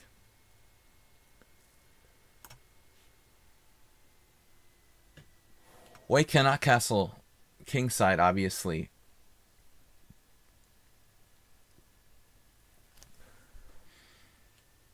Well, I'll tell you, Arsenal fan, once you've played the Skaveninga and Sicilian for black, which I have, pretty much nothing else is scary after that.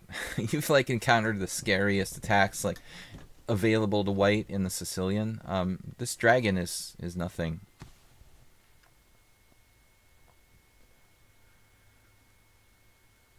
He doesn't play like a 1600. He's scary, though, isn't he?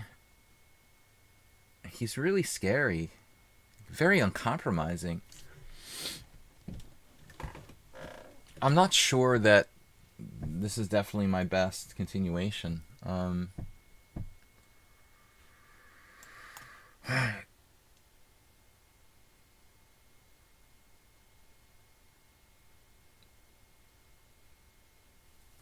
this position is very, very dangerous for black. Now 95. It's very reminiscent of a line called the Caroclige, which is involving an early bishop e3, knight g4 for black in the classical Sicilian. And the same kind of stuff happens. Once I had food poisoning against Alex Lenderman, and I lost in that variation. Had I been healthy, I might have lost anyway, but I don't know. It was a long time ago. You want me to win? We'll do the best we can. We have no counterplay. Knight c4. Speaking of no counterplay. Wow. I think it's too early to play knight c4. I have to play like queen a5 first. And prepare knight c4.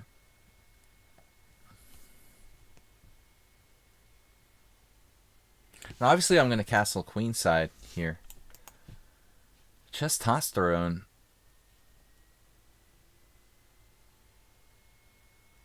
You can't play. You won every single game. Divakaran said, I withdrew. I can't play because it's 3:20 a.m. He says he can't play. He crushed everyone he played, except for me, and he gave me a draw in a slightly better position. That's impressive. Okay, knight c4 now. It looks like we got something going here. Feels like we got something going. Like really concrete stuff against b2. There's knight a3 check type of stuff. And there's bishop pair type of stuff. There's rook b8 type of stuff. Unfortunately, my a pawn is not available. Not available for comment. I had to play queen a5 first, because if I had played knight c4 immediately, he would have had sick moves like... Never mind. Well, without his king on b1, with his king on c1, he would have had weird moves like queen e2, winning a piece or something. Maybe queen d3. I need the queen to make sure my bishop on a6 is protected, and then I can do discoveries next move. Anyway, guys, Blitz and Rapid Chess tomorrow. It'll be Weird Wednesday, unusual openings, 4 p.m. Eastern Daylight Time. Okay, so now we have, you know, tactics that don't work with like knight takes b2. Wow, what a move, queen e1. There's knight a3 check, which doesn't do anything as well. That is an insane move, man. Seriously. And you're 1600?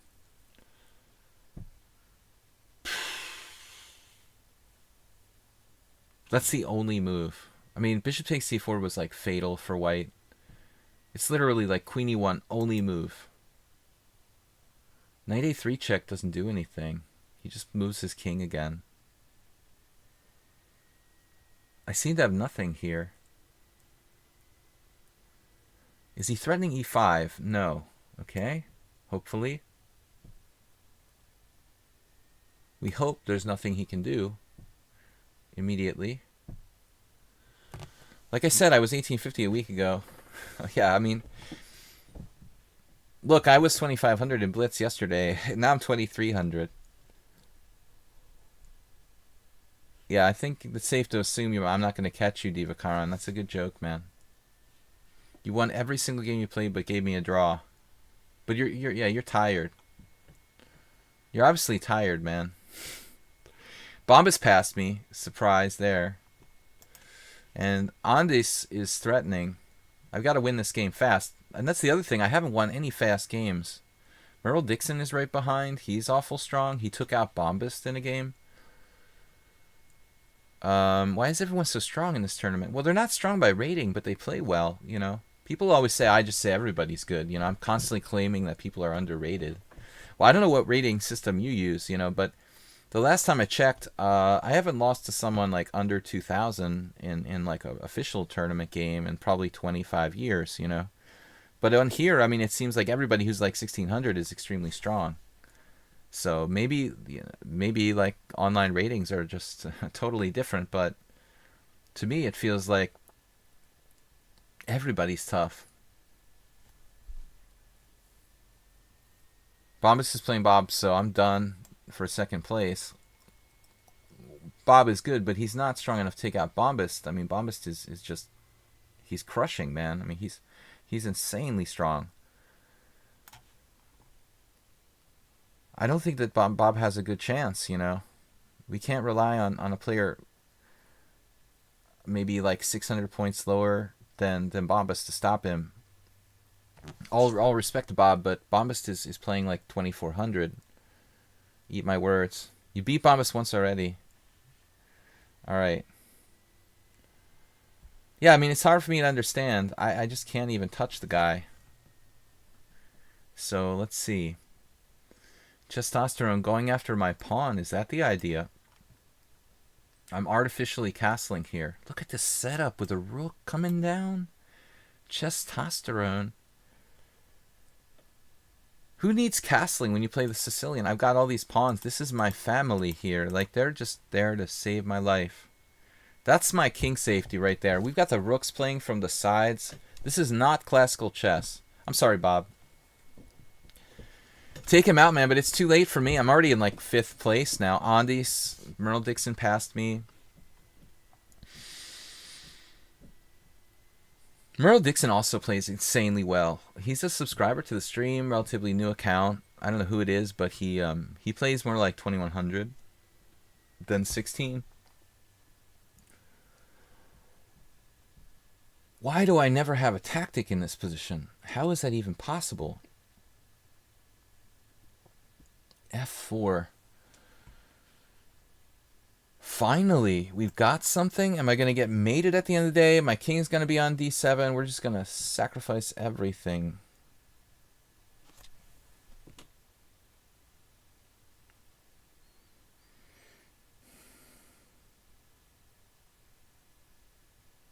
So bishop takes c3, and then he's got to take with the pawn, and then I just mate him. F4 was a bad mistake. It was a really good game until that point, man. You're not the first person to play F4 in Accelerated Dragon against me today and have it cost him in the opening. We have one of our former subscribers, Raymond Carver. Wow, you're going for the Yermo tactic. I did this to Yermo. Bishop takes e7, Uncle Yermo. I actually did that against him in a tournament game.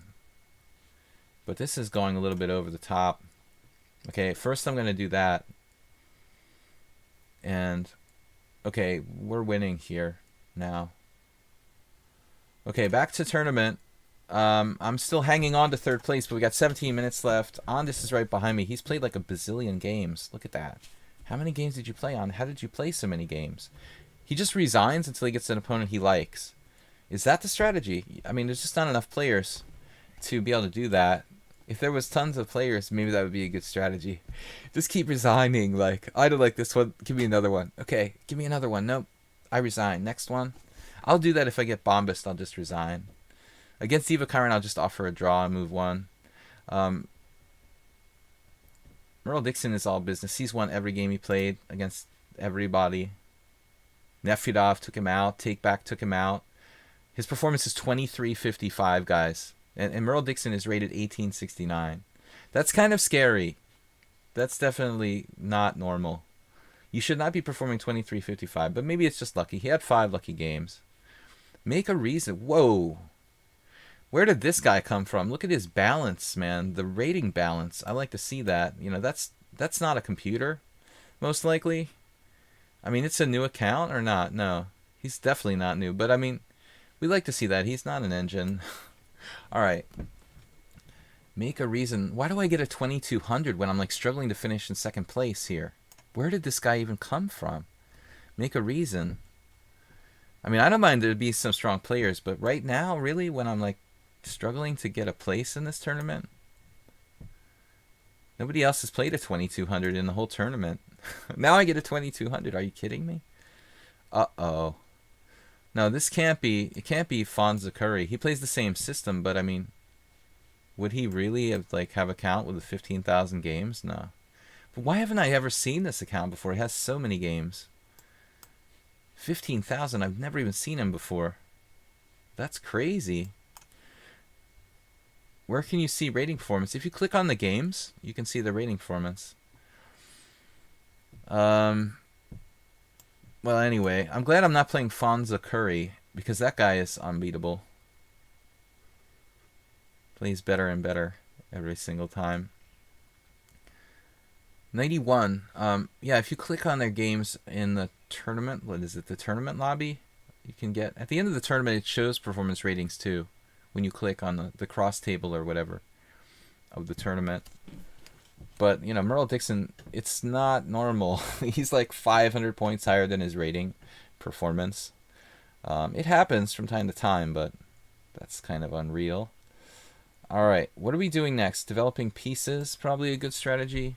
Let's get this knight off of e1, and then we'll have to play bishop d2 at some point, play for b4. That's my threat right now.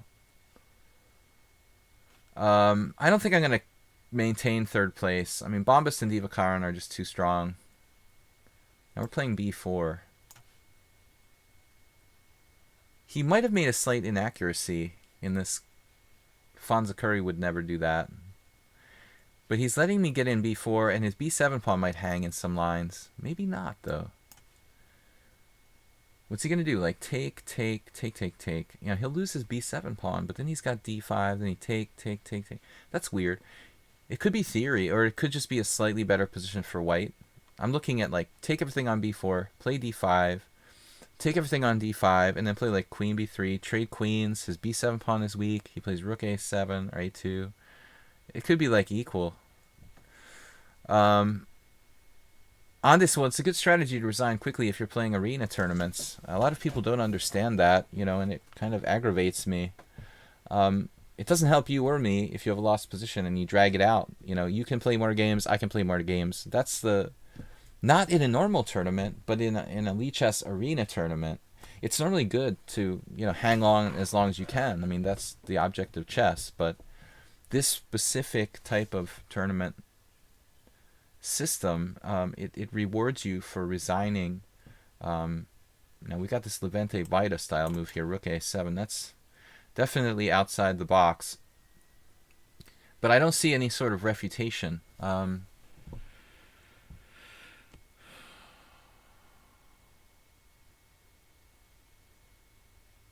we just have to be slightly better here. At the same time, I'm not sure I want to take on c5 or not. You could play bishop e3. That doesn't look right.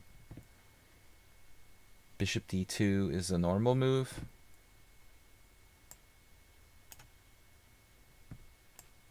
Okay, I don't know. The thing is, I see the time now ticking down. There's only 12 minutes left in the tournament. He played b6. Maybe I shouldn't have given him a chance to do that. I now realize that I may have made a mistake there. However, I have been in the black side of these type of positions once in a while, and I don't really like it. On the other hand, it's probably not that bad. So I think I missed my chance to take on c5 there. That was pretty dumb. All right, now who is this guy? He's never played in one of my tournaments before. Maybe an American player where I don't do the stream that much, and he never saw it or played. Man, this game is just not... This is going to be my last game, basically. I really need to win.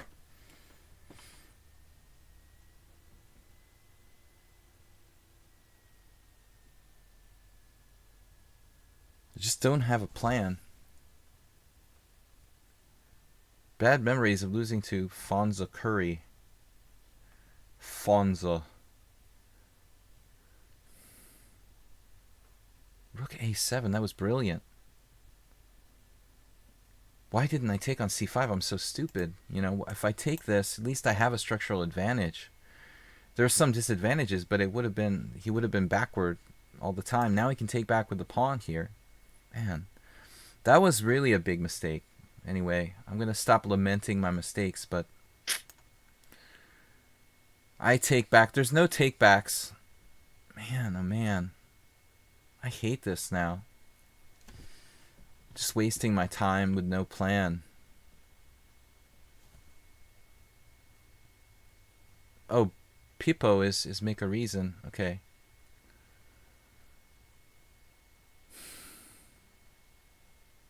I don't know what to do here. I'm going to stick my knight on d5 or something. I have no idea what to do. I have no plan.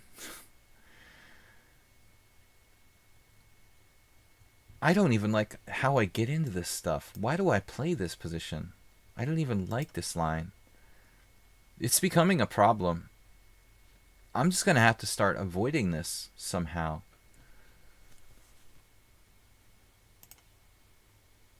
I mean, my problem with this stupid Botvinnik system is that it's basically like a draw. I mean, for both sides, it's sort of boring and like no way for both sides to win. To be honest, my last time I played it was like 7 years ago against the Chinese guy Rui Gao, who's a GM now. It was just a standard boring, we just trade the stuff and it's a draw kind of game. Same thing here. I have my one window of opportunity. Now it's just like nothing going on at all. It's like watching the grass grow. Absolutely symmetrical, absolutely boring. I don't know. I guess you just shouldn't play the English opening. That's the moral of the story. I mean, if you play the English opening, you don't get an advantage, period, end of game, you know. If black plays well, it's just no advantage. But maybe the same thing can be said about all openings.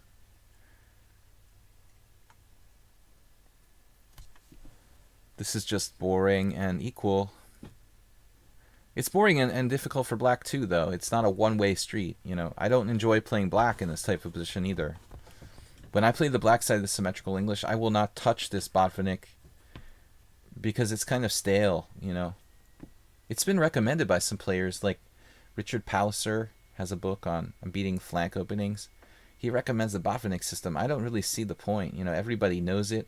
It's very, very common, and it's kind of not fun.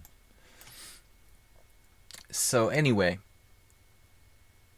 the Marazzi is a different story, but this is not a Marazzi.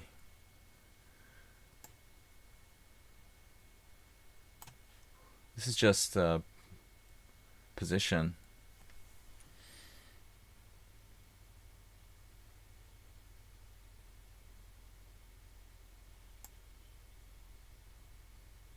If I play rook a1, I'll kind of help him out. Maybe I'll play this and then try to neutralize that bishop on g7.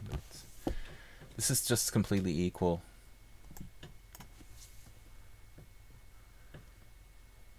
But thinking of that game with Fonza Curry, I mean, either side can find a way to lose, probably.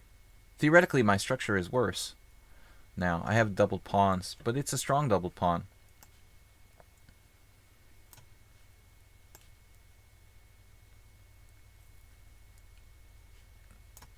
Let's try a gambit here. I mean, I'm going to offer him a draw. And if it's a draw, we can maybe play another game. Maybe we can try to play another game and gain a point in the standings or something. At 7 minutes might be enough to play one more game. I mean, I just admit that this is equal.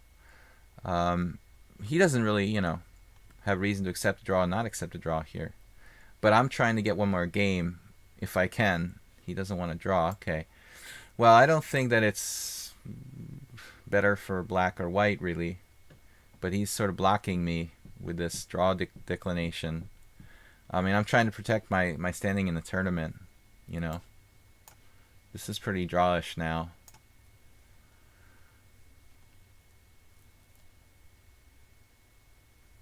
He's entitled to his game. I don't want to rob him of a game, but I'm trying to think in terms of the tournament now. It's getting too late for me to play another game. And then, you know, maybe I can try to do something. But this is...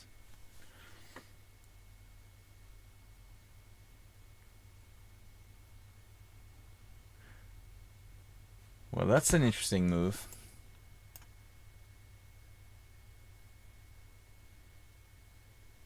Take, bishop g2. Am I lost?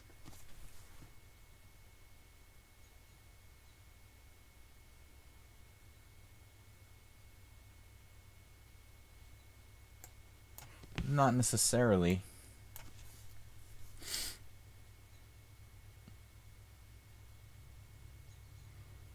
I might be able to hold this. Most of my pawns are on the right color, and I can play f4, keep him off of key squares. There goes the tournament. I just lost. Merle Dixon now won all of his games in the tournament. That's not normal. Okay. So we keep him off of that square. Now another good move.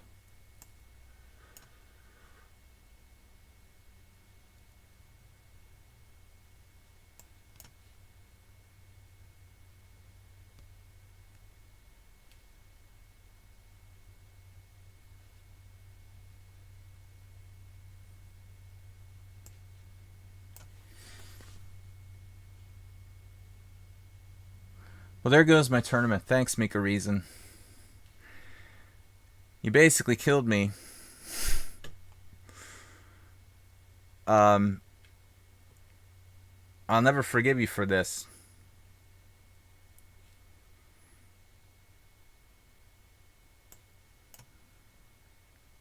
I will never forgive you for this, man. Got some good endgame technique. Who is this guy? Look at those ratings.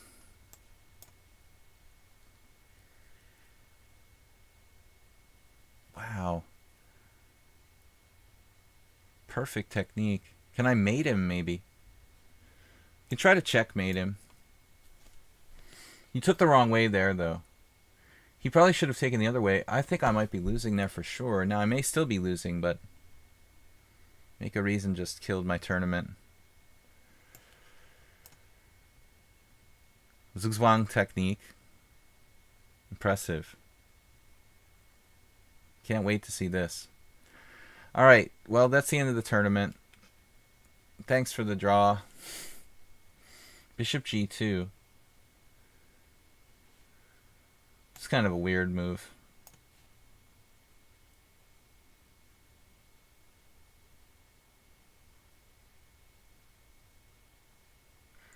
Okay, guys, next stream tomorrow. It'll be unusual opening stream. Wednesday, 4 p.m. But Merle Dixon, he's like 1,700. He won every single game for like a 2,400 performance. That's interesting. Where am I going here again? Oh, okay. Check. Always check. It might be mate, right? That's what they say. I have G4. Wait a minute. G4 check. Could G4 save me? Of course.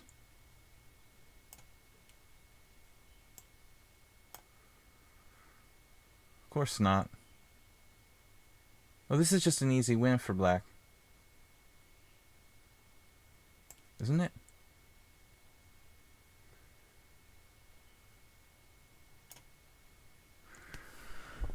This is some freaky thing.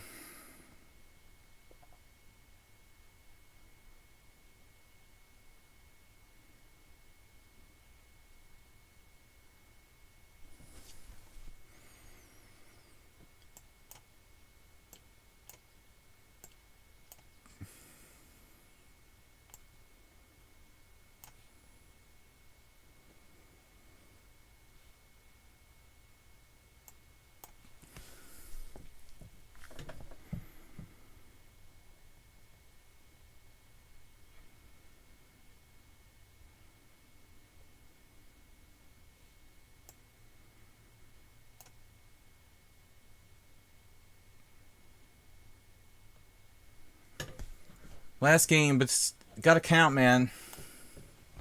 It's gotta count. Alright. That's not gonna save me, though. It's not enough to save me against Merle Dixon. Merle Dixon is ahead now. Is that really a draw? There's a minute left in the tournament. There's no way to win. That's a miracle by me. I'm sure that Make a Reason was winning somehow before. But I was lucky here to find this king and pawn in game. Because I have tricks with e5, so that was kind of a swindle. I think when I offered a draw, the position was close to equal, but I really came close to losing this. Okay, so Merle Dixon with 3rd place. I'm in 4th. Wow. What's up, Merle? Are you still a subscriber? I'm going to be pissed if Merle's not still a subscriber. What am I doing? I don't want to do computer analysis. I want to get back to the tournament. Okay. Divakaran, what did he win? Every single game except for a draw with me. And he said, oh, he's not in good form. He's tired tonight. Bombas lost some games, but he damaged a lot of people too. And Merle Dixon just won every single game. He's got a 23.78 performance. So that'll be interesting. I managed to lose only one game to Bombast in the beginning. But I did allow a couple draws to these guys. And I was lucky to draw against Make a Reason. Even lucky against Divakaran. I was a tiny bit worse. Anyway, guys, tournament is over. 1st place goes to Divakaran with 38 points. 2nd, Bombast, 30. I'm in 4th place. Merle Dixon with 20. I had 19. I just realized. If I had won, I would have won third. So Merle Dixon, 2378 performance. Divakaran 2400, and Bombas with a mere 2143. I think mine was probably in the 22s. If we check it out, where's my tournament performance? 1800. No, where's my performance? All right, let's recap this here. Where is my performance rating? 2287. So Bombas lost a bunch of games in the middle there. That was kind of weird. Anyway, guys, I enjoyed it. It was fun.